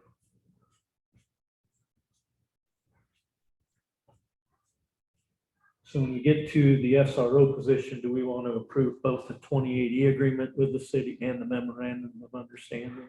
Yeah, Would that you be can do the- them both together at the same together? time. But Yeah, okay, but I'll list both of them. yep. Okay, any questions or discussion from the board? Let's do the 28E agreement with GMG for the HR position first. Do we have a motion to approve that 2080 agreement? We have a motion. Do we have a second? Second. All in favor, aye. Opposed, same sign. 28E agreement with GMG for the HR position is approved. Okay, the next 28E agreement, along with a memorandum of understanding with the city of Baxter, would be for the SRO position. Any questions or comments on that? Do we have a motion to approve both of those agreements? We have a motion. Do we have a second? Have a motion and a second. All in favor, aye. Opposed, same sign. Motion to approve the 28E agreement and the memorandum of understanding with the city of Baxter for the SRO position. Okay, our next item is the annual city school collaboration match of $5,000. So I reached out to the mayor, Brian, and just asked him if this would be something they'd be interested in doing again. And he was going to talk, it was in between their meetings. So he's going to visit with the city council at their next meeting and see if they want to do that. But he suggested as a possible project, if we were to do it, is to keep setting aside money for the parking lot over by the Shady Park. Or we're both open to if someone had other suggestions, but that was one that he just suggested, and I know that's something that would be beneficial to school and And we actually talked about that in the at that city school meeting. Yeah. So, For parking. yep. So anyway, Brian's going to talk to the city council. But if we, And that's something to kind of keep, mention to them again, like around the first of the year, because I think they're working on their budget like in February, if I remember right. So kind of bring it to the forefront again, so. But yeah, I think we talked about that parking. I think that'd be a good project, so. Benefit both the school and the city. Okay, our next item is, Do you want to approve that? oh, to approve the match. The 5,000 for 5,000. us? Yes, we could. Do we? We've done have it in we the set past, we even though they have some haven't. set aside, don't we already? Mhm. Okay. How's the board feel about it? Okay with doing that 5,000, setting it aside for it? Okay, do we have a motion to set aside $5,000 for a city school project? So moved. We have a motion, do we have a second? All in favor, aye. Pose same sign. Motion's approved to set aside $5,000 for a joint city school project in future years. Okay, our district enrollment. So this is just really soft numbers. I emailed the secretaries and said, how many kids do we have in elementary? How many do we have in the secondary? And so the official count day is October 1st, but as of a couple days ago, we had 460 total in the K-12, and that's up 5 or so, I think. Yeah, 5. So we had 455 last year and 460 this year. For preschoolers, it's so goofy, but preschoolers count as half because it's only a half day. So I think last year we had 27 preschoolers, and this year we have 28 half. Correct me if I've got any of these mixed up. So we'll be up, I guess, 5.5 kids. But then you calculate with special ed and weightings and all that. But this is just actual like kids in chairs. How many kids in chairs do we have? So we have 488 kids in seats this year. And then Colette had emailed earlier today and asked me for just a breakdown of class size numbers. And so and this is again, Robin has, if these are not correct, I just went on JMC and tried to sort them. So these are pretty close to the numbers of kids we have in each grade level, from PK through 12.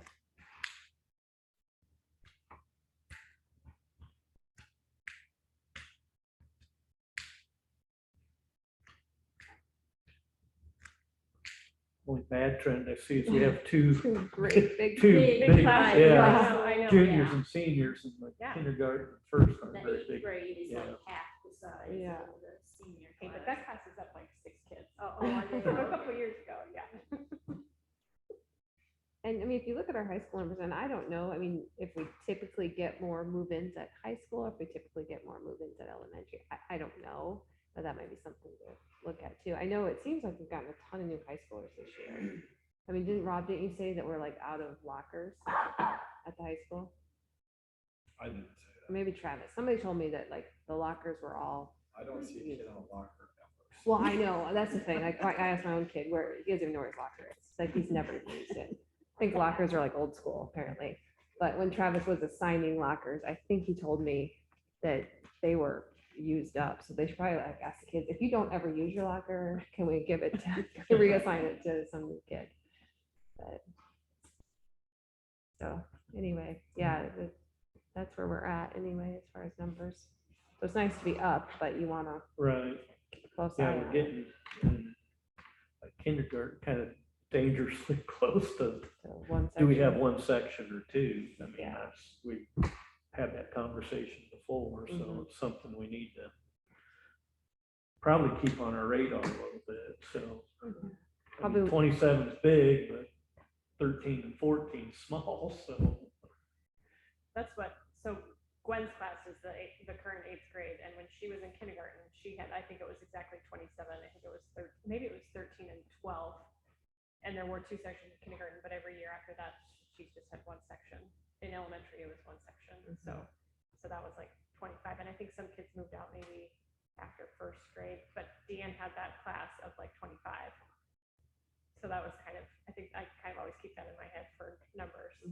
25 was a reasonable size for that group, but it always, I mean, that could always depend on a group too. Mhm. Yep. And we have a guideline.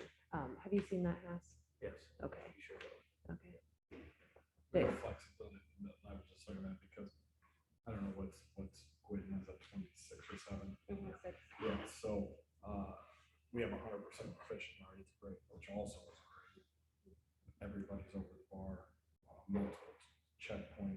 So this year we put the 8th into one section in the language arts, lit, social studies, which allowed us, the 7th graders were really dynamic with some high need kids, and we put them into 3 sections. So it gives us that flexibility. Between them, we know we need 4 sections. Well, the 8th grade can handle all being together. And now we've got 12 in the 3 7th grade sections, which I think is going to prove, we'll see the data improve there for sure. So it's nice when we can have the flexibility. I know you don't in the elementary. Plus, it's a little bit hard because it almost, Travis and you even used to get really excited like towards the end of each year because it looks like with our open enrollments and all that stuff, numbers were going to be up, from getting pre-K numbers. And then for whatever reason, it just starts to level out and it's not quite as good as what we thought it would be when it comes October. Well, you have to hire in the summer for what you anticipate. So it's a little bit hard to play that game. And especially with, you have kindergarten roundup, you hope you catch most of them, but that's kind of, that's even the harder one to gauge, I think. Yeah. So. Yeah. Okay. Thanks for getting the summer. Yeah, you bet. Yeah, thank you. And what's the count date? October 1st. Okay. Okay, our next item is open enrollment. We've got one out. If you want to Yeah, speak so to that, please. Eric Pageant for his daughter Corinne. She's a 12th grader and she is going to attend Roland Story.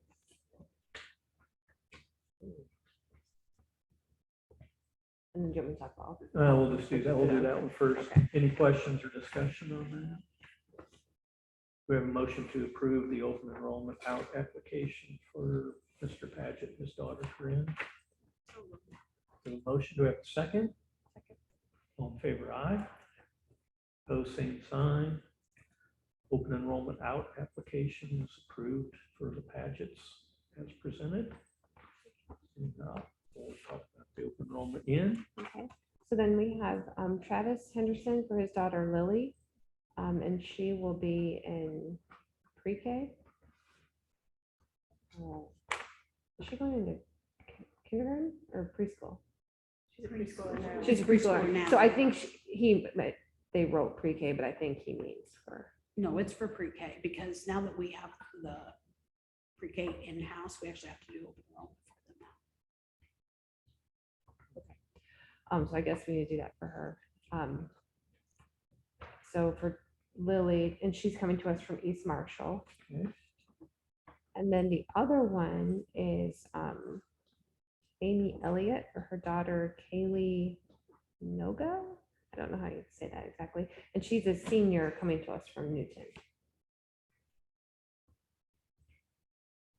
She was doing just online learning. Yeah, is she's that- going to do online, and she had been doing that at Newton, and then they had discontinued it after COVID, and so she wanted to continue with that. So she's gonna just start it. She's already. I visited with her and mom and Travis or Mr. D the other day, and he's got a schedule ready for her. So we told her, as long as the board approves this, she can get back together with him right away and just get going on Apex or Edgenuity or whatever. I think it's Edgenuity.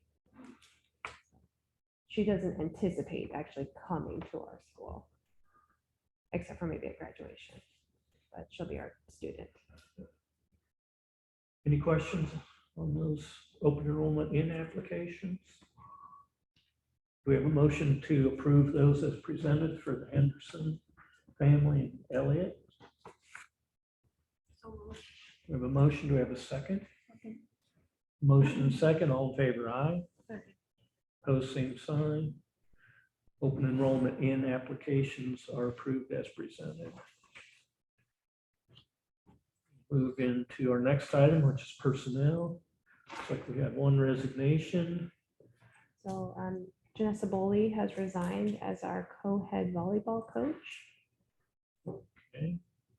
Any questions or discussion from the board on that? We have a motion to approve the resignation for Janessa Boley as co-head high school volleyball coach. We have a motion. Do we have a second? All in favor, aye. Pose same sign. Resignations approved as presented. And a couple new contracts. So then Dana Buckland is going to be the assistant high school volleyball coach. And then Jordan is just going to stay as the head coach. And then Dana and Mrs. D will be the other two coaches.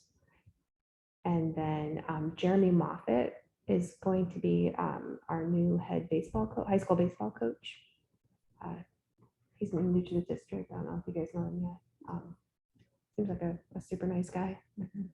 So they're good. They're a good addition. Good. Any questions from the board on the two contracts? Do we have a motion to approve the contracts for Dana Buckland as assistant high school volleyball coach and Jeremy Moffett as head high school baseball coach? So, We have a motion. Do we have a second? Second. All in favor, aye. Pose same sign. Contracts are approved as presented. Okay, the next is review of board policies 700 through 1000. So I don't know if you guys have had a chance to look through all, like I sent you just the summaries. So I tried to highlight in red, and some of them are new policies, so there's like everything is in red, but some of it's pretty easy, like the board of directors one that just, it was changed from $6,000 to $20,000. That was actually during COVID and stuff when they were trying to find, and teacher shortage and bus driver shortage, like making it so if a board member was a sub or could drive the bus, they could help out a district and earn more.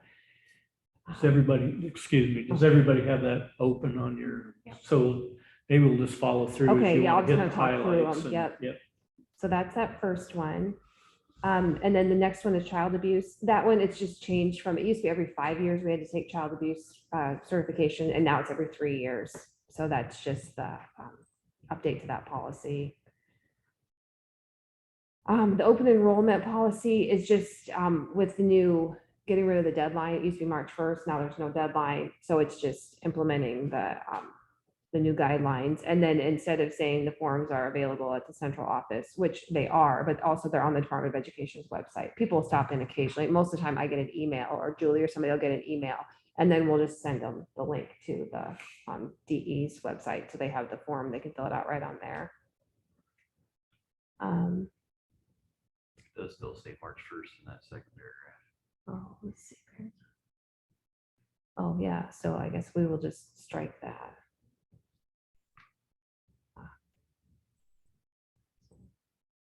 Julie, do you know how to strike that? We'll strike it. I don't know. I'll just highlight it. Good catch, Colin. Yeah.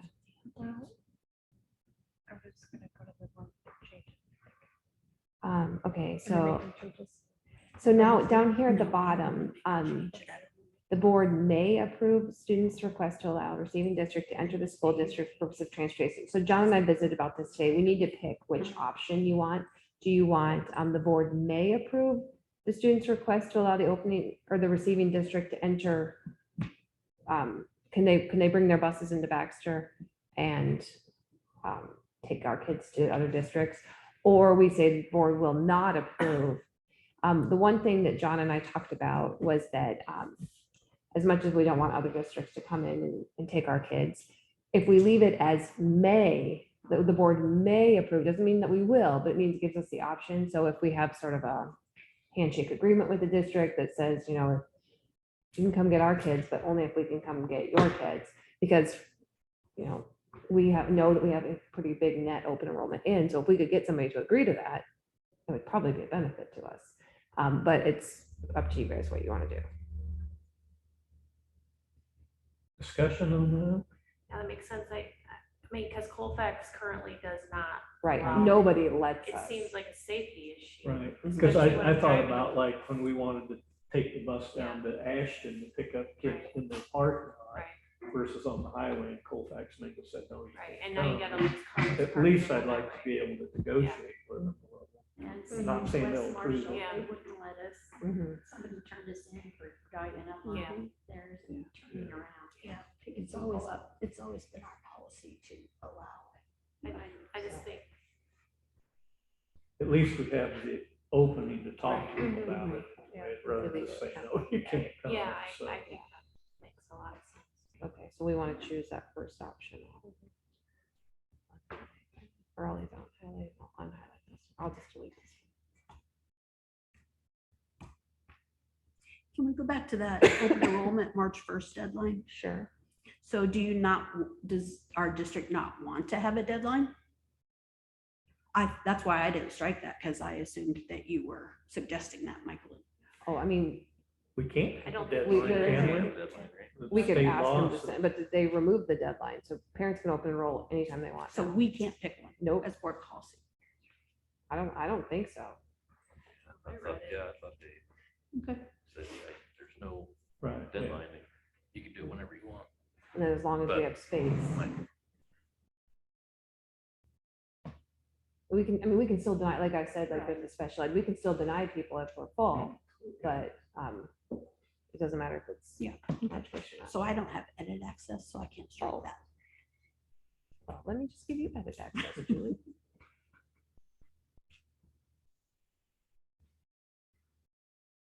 There you go, ma'am. Thank you. Okay, next one, scroll down. Oh, and this one, it just says, instead of saying it has to be done by March 1st, we'll just act on it at the next board meeting like we did tonight. So that's that. Oh, okay, this other one is about transportation, and John and I weren't exactly sure what our current policy is. So we just wanted to, do you remember, Julie? Where's that? It's Is that the one where you were asking me? Parents are responsible to provide.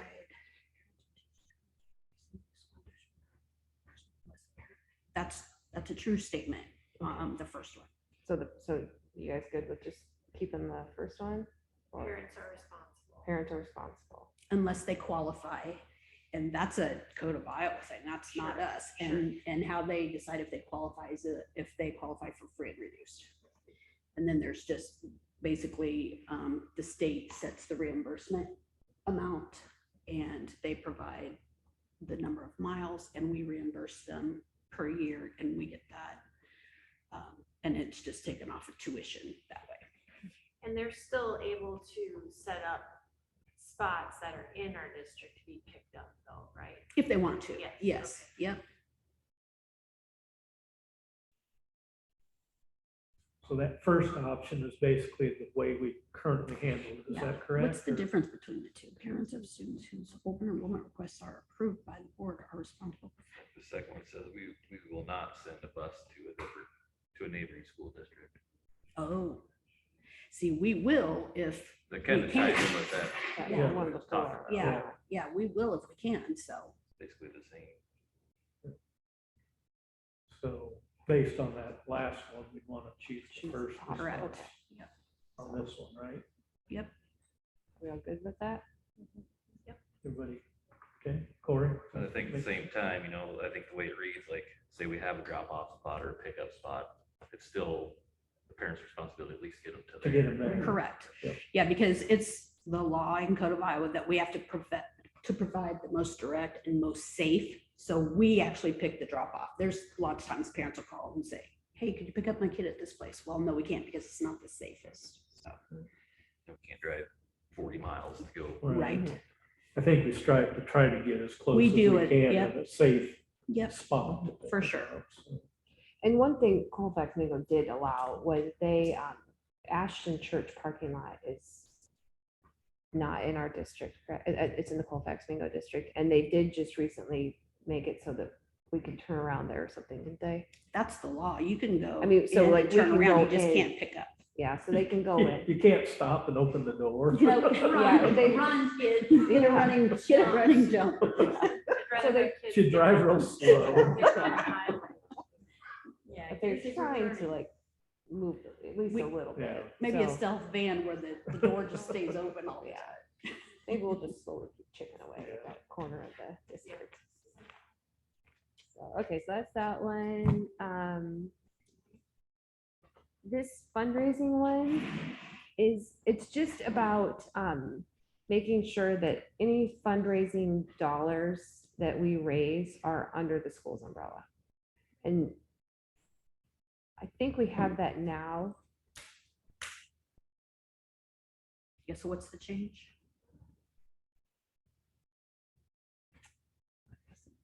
I think this is a new, let's see, this is a new policy. That's why it's all red.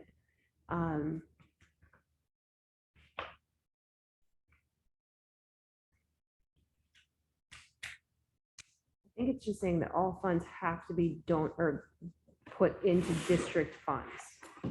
Do we have I that think now? that just reinforced, I Just- mean, yeah. because Michael and I had the conversation, I think at one point there was a couple clubs or whatever that wanted to keep their money to use.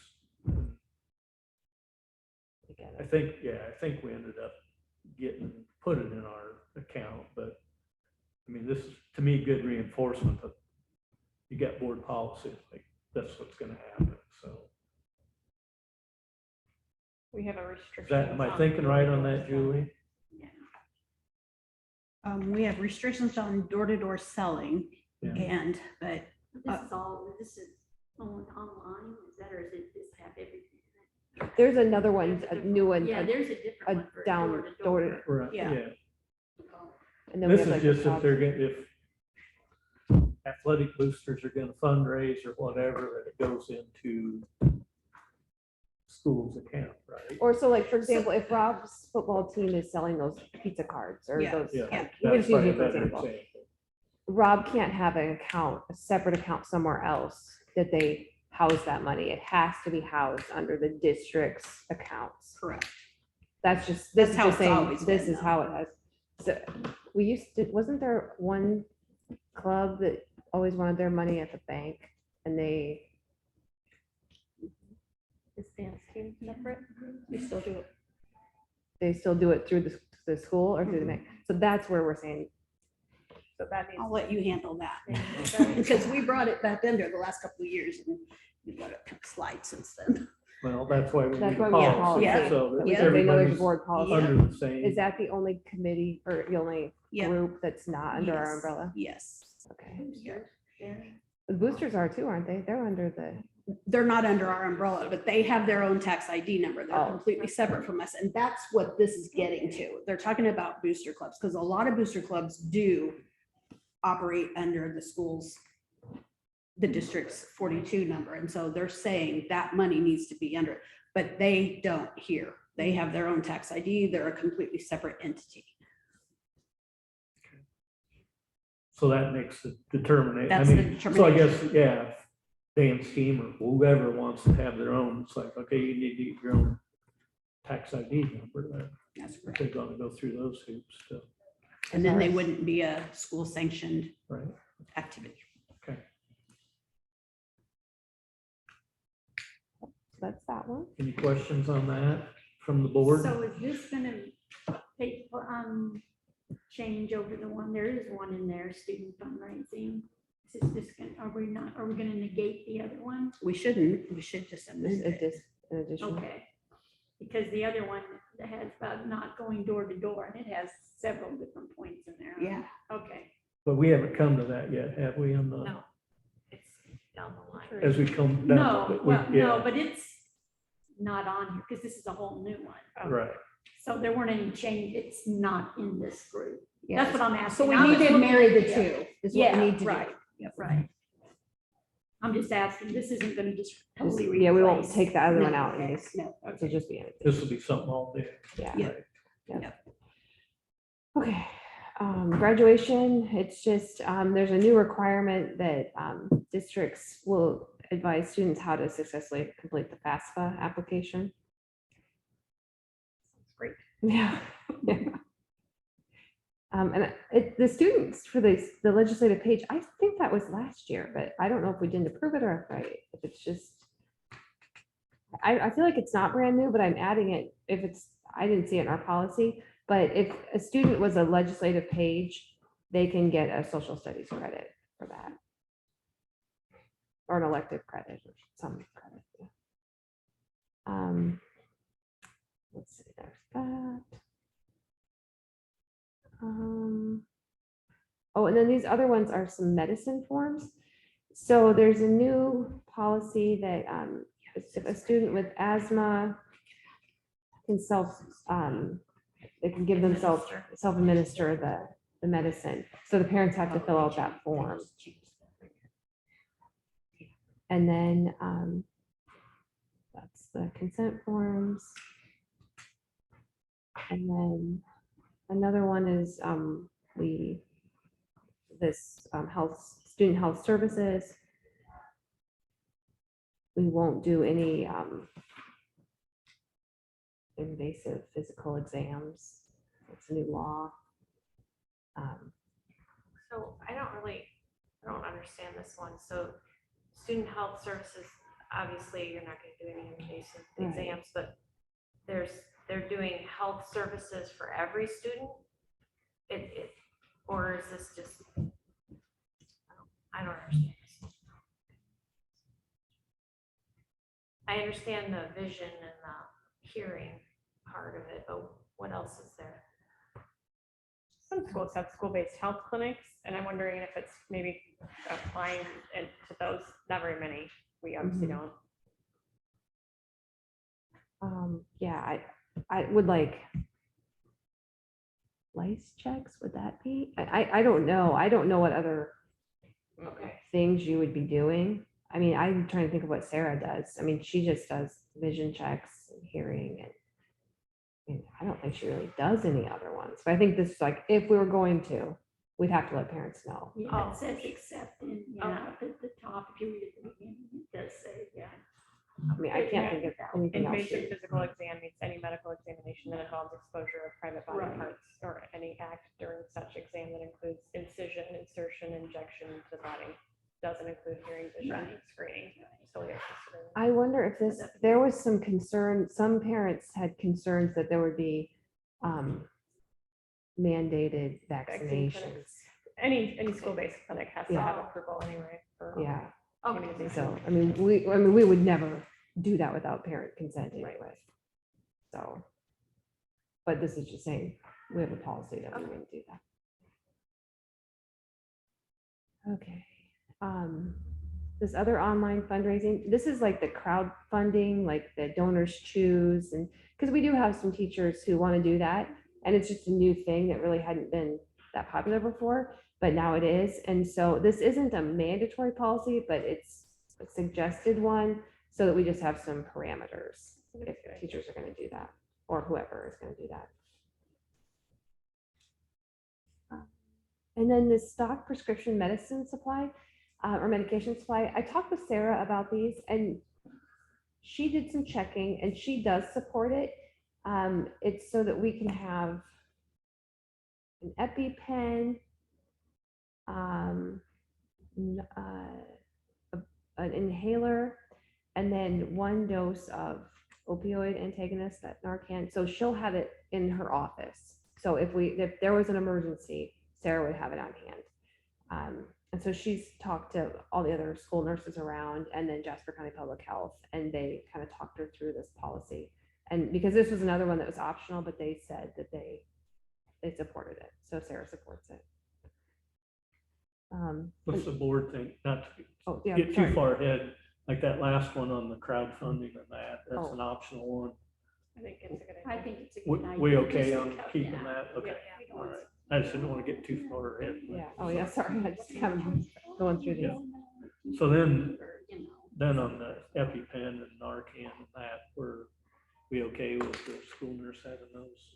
Yeah. items? Okay, so we'll keep that.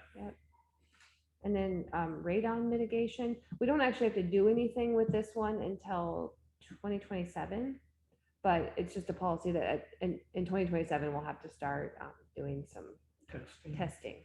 Yeah, but how many years can you go in between? I mean, they say obviously you can just have a little unit that just kind of tests, for a week or whatever. You can do that at any time and have it, but then it says, then you'll have to have, obviously, expert come in and do it, but not every year, right? I guess I didn't. Yeah. I would say that if you Yeah, have a what's the problem and frequency? they do the mitigation, you'd have to retest at that point, but if it's okay the mitigation work. Yeah, so how long do you get to go in between, I guess? Is there a date? I would in there? assume Theoretically, that- the mitigation, whatever they do, as long as it continued to work, should be Okay. Yeah. forever, I would That's think. it? But let's see. I'm gonna guess too, by closer to 2027, the DE is gonna set out like administrative regulations for us on how we actually have to do this. my guess is most districts aren't gonna be in a foot race I mean, they're probably gonna wait until closer to 2027. And then, so like you say, by that time, they'll probably have more. That last paragraph says, the mitigation plan, this is if you find something over a certain 4 curies per liter. It says the mitigation plan will be completed within 2 years of the first short-term test. Unless you plan to demolish the building and then within 5 years, then you're okay. So I feel like it's probably gonna be Just a like one-time every, thing? well, or maybe That's it's, what I'm. Right. once you just get it wondering if- mitigated, then maybe. It's not really every year. addressed in here, so Yeah, I guess yeah. that you don't Okay. know. I think Michael's right. As the date gets closer, they'll probably add more language to it on how often to retest if you have to mitigate. Down the hall. That can be our. I'm just wondering, is that gonna be something we're gonna be paying for then? Every whatever, our you other know, inspections. all our these Yeah. inspections we have to pay for. Sort of like we're required to have an audit, but then we have to pay for it. That's a good gig if you can get it. It is. Yeah. Okay, and then public examination of school district records. Just the update is persons wanting copies may be assessed a reasonable fee for the copies. Let's see, persons wanting compilation of information may be assessed a reasonable fee for the time of the employee to review and compile the requested information. The cost of legal services utilized for the redaction or review of legal protected confidential information may also be assessed to the individual requesting the records. The district will make every effort to provide the public record request at no cost other than copying for a record which takes less than 30 minutes to produce. And this is, there's some other details in there, but this is a mandatory policy. This is one that's statewide now, a new one.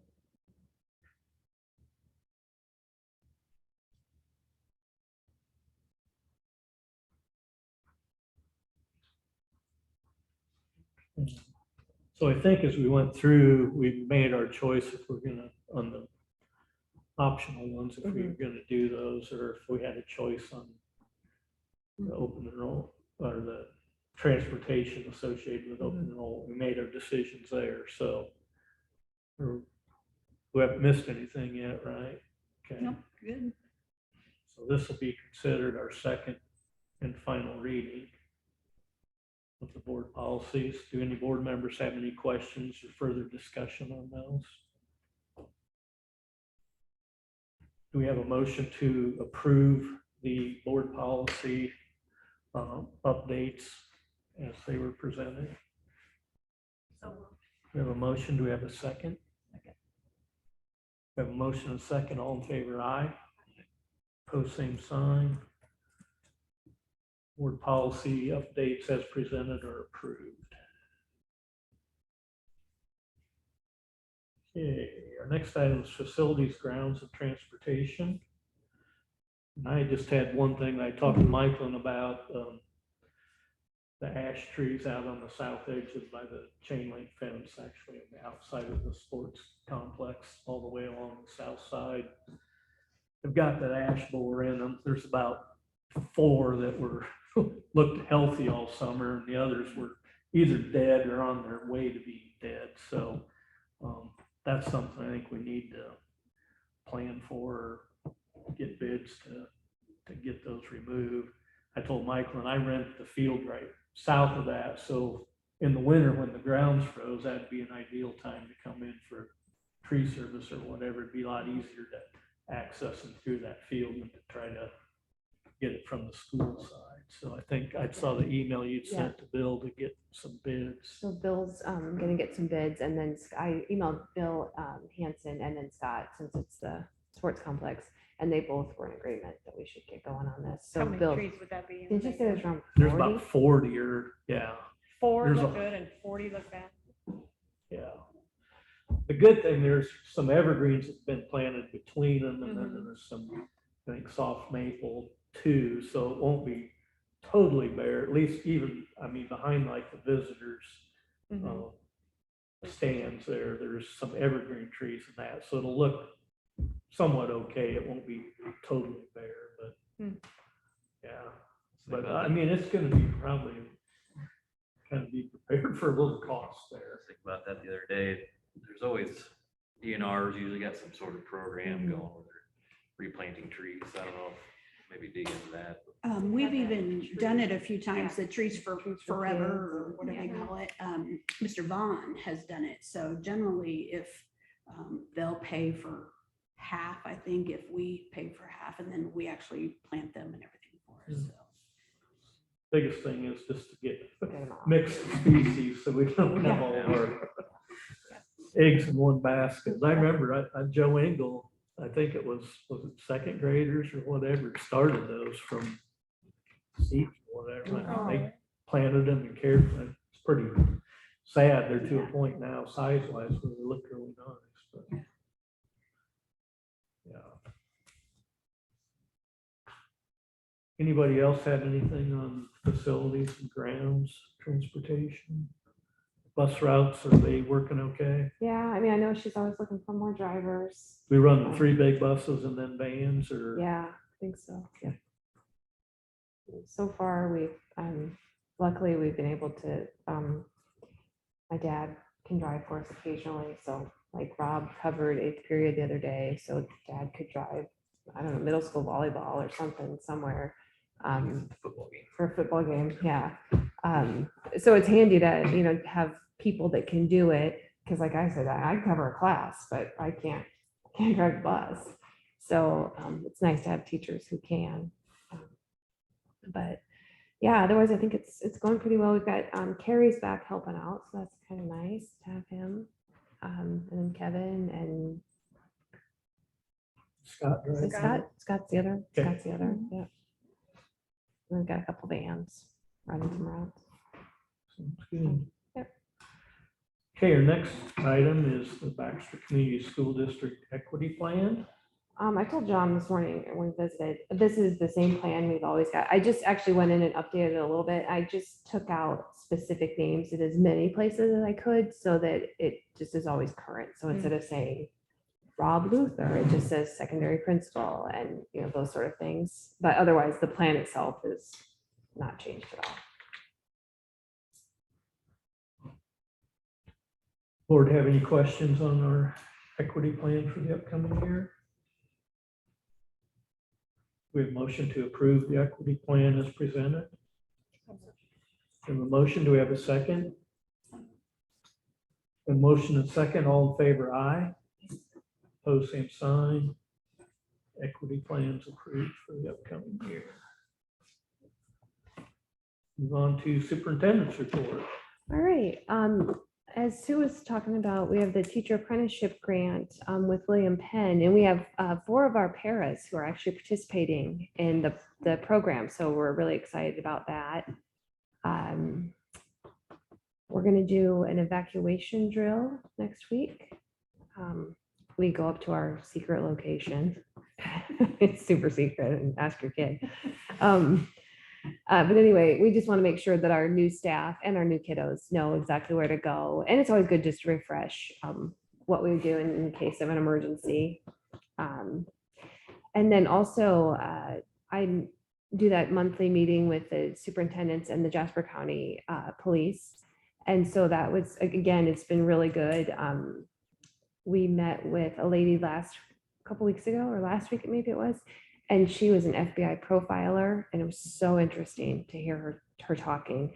And so she gave us a lot of good advice, and she recommended a manual that we are looking at ordering with some professional development. And then we're putting together our at-risk team to just, I mean, it's kind of like the team Rob was talking about that has got his like Scott and Dennis and those guys. But we've talked about putting together a K-12 team because we're small enough that, Mr. Hasselbrink and his counselors and Rob and his counselors, Scott as the at-risk guy. We'll just kind of talk through, are there kids that are on our radar? I mean, not necessarily kids that we're concerned would, bring a gun to school, but I mean, that could be. But this is a book that's literally a step-by-step how you handle kids that you're worried about.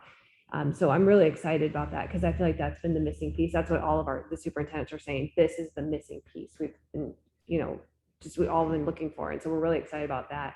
So we're just in the very beginning stages of figuring out like who's going to be on the team, how many do we order, how are we going to do the PD and that kind of stuff. But we're excited to get that going. Michael, I know, just thinking of kind of the drills and stuff. Last month we talked about the radios, getting the extra walkie-talkies or radios. Is that still on track? Yeah, so they're ordered. The county, a guy from the emergency operation. Yeah, those guys. They sent us an email saying this is the specific one that they wanted Jasper County to order. So we have it ordered. It's just not here yet.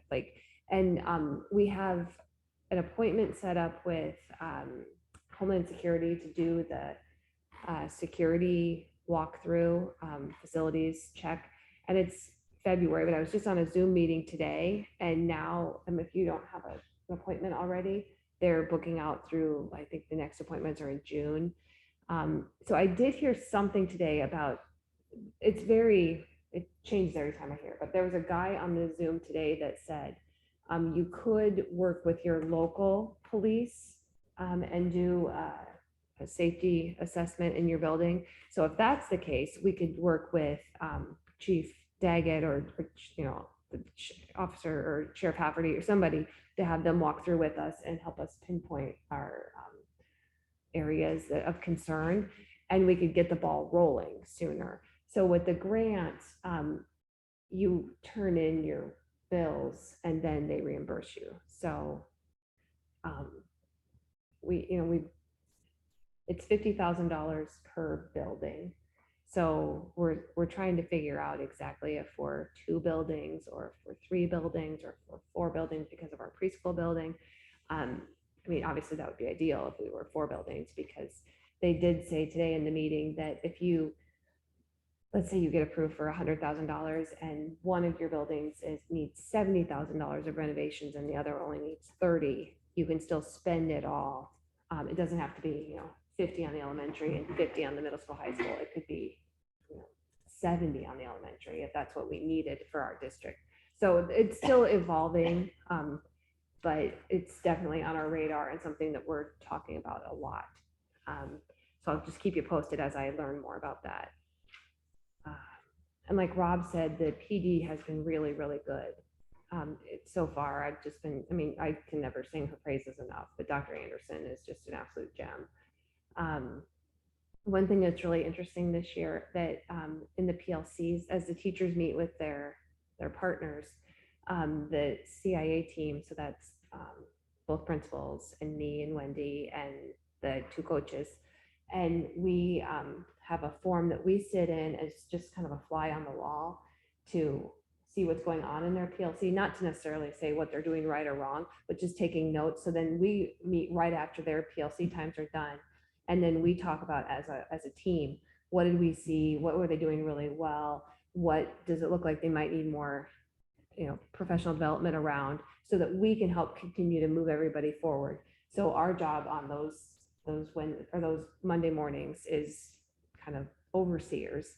So that's been a new step that we've added this year just to help keep pushing everybody forward. So I'm excited about that. We've just had the one just this last Monday was our first official time that we did that. So I'll be excited to see how that pans out over the year. And then just keep in mind the IASB convention is coming up. And typically I'll go to that, and Kim's usually a little dinner planner. So if you have suggestions, gosh, what did we do? Oh, we went to We- Bee's place. Yeah, we Let's came see. back here. Yeah, we did that. So we can go wherever. But it's always a nice time to just, That's you too, Haas, yep, bring Rachel. and your lovely bride. Oh, yeah. It's a good time though. It's usually pretty fun. Kids will be fine. Yeah. You need a babysitter? Yeah, you've got Glenn's an eighth grader. That's Right, not perfect babysit. prime babysitting She'll age. babysit. Abby's probably a little old for babysitting, but maybe she babysits. I don't Oh, know. no, she. You can probably just get Tricer. He'll babysit. That's. He's gonna opt out. Yeah. He's not going. I see it on the Yeah. Oh, probably be watching Tracy and Josie, She'd but boss him around. she would, he's been bossed his whole life. I might be out of town then. I didn't Okay. double check. Okay, yeah, just let us know. Jen could still come. if she Yeah, wants. we're a lot of fun. She's going to. Well, I hope you're going somewhere more fun than the 77th annual convention. Chances are good. Yeah. So, and then the final update is John wanted to update you guys all about the delegate meeting that he went to. And I just put it on there because we talked this morning and we're gonna remind him to talk Yep. about that. So is there any, before John does, any questions for me? All right, hit it, John. Yep, so that was a Zoom meeting for delegates to basically amend the IASB bylaws. The way they were written was that they had to be a member of the National Association of School Boards. They wanted to amend that to make it that they didn't have to, or they could join another, like a competing organization. So found it interesting. I didn't realize that it was brought before the delegates at the convention last year in November, and it needed a 2/3 majority to pass, and it didn't pass at that time. But they wanted to have this meeting now before the convention because our dues became payable July 1st and were due October 1st. And if IASB wasn't going to be a member of the National School Board Association, we needed to have that figured out by October 1st, which the cost was $68,000 something per year to be a member of the National Association. So they went through their reasoning. Over half the states in the United States are no longer members of the National School Board Association.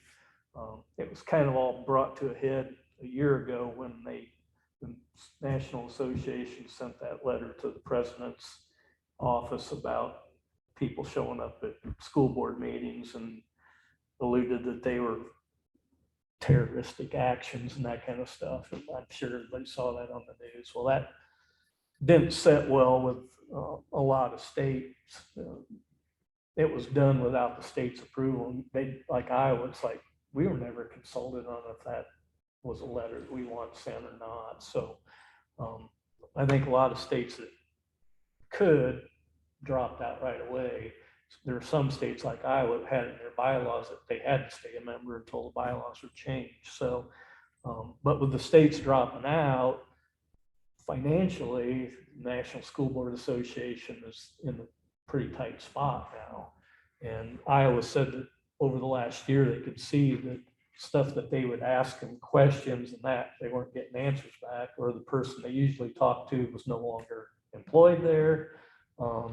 They looked at their financials, and with counting, what do they call that, unrecognized liabilities, they're basically when people retire, their pensions that they're due. The National Association was about $7 million upside down. And cash on hand, their worst case scenario, they're going to run out of cash on hand to operate by, I think, December 22nd of this year. So to me, that's kind of they're on their way out. So interestingly, there's states that got together, and some states, not all, like California and Texas, think they're big enough that they don't need to belong to an association. Smaller states like Iowa think that there's probably benefit to be had by having other states together. And it was, I can't remember this acronym named COPSA or whatever, consortium of states, whatever. But they're starting to put things together on what they want to look like. There's like Iowa, if they decide to join that, they can have a fair amount of input on what that is going to look like. So, and the cost was going to be about half of what the National School Board Association. But anyway, what we voted was a 94% approval to amend the bylaws. And it basically it'll give the directors, like, what is there, 14 or 16 in the state, they will have the ability on whether they want to join another association or not, national association. So, so it's pretty interesting, really. So that's kind of, any questions on that? Yeah, that was on Zoom, so I didn't know if I could do it, but I did. Did you have any troubles? Nope, Good. nope. And then they had another deal where you had to log in to vote, so. Yeah, I had two different windows open at a time. You probably give Rob a run for his money. I think I would. Rob would have failed. He would have lost. His tech skills. It was so bad it didn't meet, and Dennis and Travis, and it was just horrible. It was embarrassing. You just need a piece of paper. I His tried to Franklin. paper, but the data was on the spreadsheet. I said, can we just take the hour and drive off? Do we have a score count on Zoom that we can go longer than 40 minutes? Yeah. We meet Sunday night. So Oh, football yeah. staff, and we get I'll give you kicked my off password. every- Yeah. We have to then have us log on a different one. No, I Well, got that one. might Yeah. not be a bad thing for you, so you guys don't go down a rabbit hole. We don't rabbit. I can't imagine you do that. Wish we had one for our admin meeting. 40 minutes. Yep, Oh, we're out. One other thing I want to say, in Sure. our- I forgot to mention this. It was super cool on Friday night. I don't know if everybody saw the news story, but kudos to Yeah. Rob Yes. and Haas for this. But having Brayton Van Fields score that touchdown, that was really, really cool. And I mean, the press that went with it and just seeing that kid, I mean, I was like joking with them, like, what's your touchdown dance gonna be? And, you know, we're like, oh, wait, you're gonna get a penalty. And then we're like, you know what? It's worth it. And so But- how did that work? I'm sorry. Yeah, let Rob tell the How did story. that work with Grandview Christian? Yeah, we should probably even have something. Recognize. Yeah. Yeah, Yeah. oh, absolutely. As I joked with Michael, my 99% of the way to do it is just do it and ask for forgiveness later. We all know that. So I don't even know why, but I called the association on it. And they put a roadblock, and I'd already promised a kid we were gonna do it. Oh. So now there's roadblocks, and it has to be part of the game. And we have to have a concussion form, we have to have a physical, we have to have parents sign. I mean, it has to count in Barstow. If you go to Barstow, you'll see Brayton outside with one carry, 25 yards on a touchdown. So we really want to do it on senior night, but Twin Cedars, we just weren't 100% confident that you never know in the last week in 8-man if people are going to feel the team. So Grandview was so gracious. I called with their AD and head coach and was like, whatever you want to do. Well, because of the state, then for us to score, we kind of just planned the whole thing out with the officials through the week, me and their head coach and AD. We'll score, we'll take a knee, we'll let you guys have a touchdown on the way back, take a knee, and then we'll just start. So it had to all be up and up. And Brayton knew because he goes, this will be on the scoreboard, right? I said, we're actually going to run it out the scoreboard up our sideline. We practice the play every day, all week. We practice the whole thing. And That's probably why he was walking around. You know how he walks around when he's excited about something. He was that whole week. Yeah, it was awesome. And yeah, I didn't know the air guitar stuff until we got back to Joe's and started watching film. Oh, And on saw the him sideline. because I That didn't was know he had hilarious. air guitar on. Oh, he was- Thunderstruck. Yeah, he was awesome. He And I loves love their I think it was guitar. either Mike or Andrea snapped a great picture of like him in the end zone and like a bunch of the seniors are just like loving on him. And it's just the coolest That was picture. really, really special. Yeah. It was good. It was a good night for Baxter. Yeah, it was a great night. So I kind of forgot about that, but I just wanted us to like publicly acknowledge that was really a Yeah. cool night. Yeah. So. Yeah. All right. Anybody else have anything? Have a motion to adjourn the meeting? Have a motion, do we have a second? A motion and a second, all in favor, aye. Post same sign. Meeting's adjourned.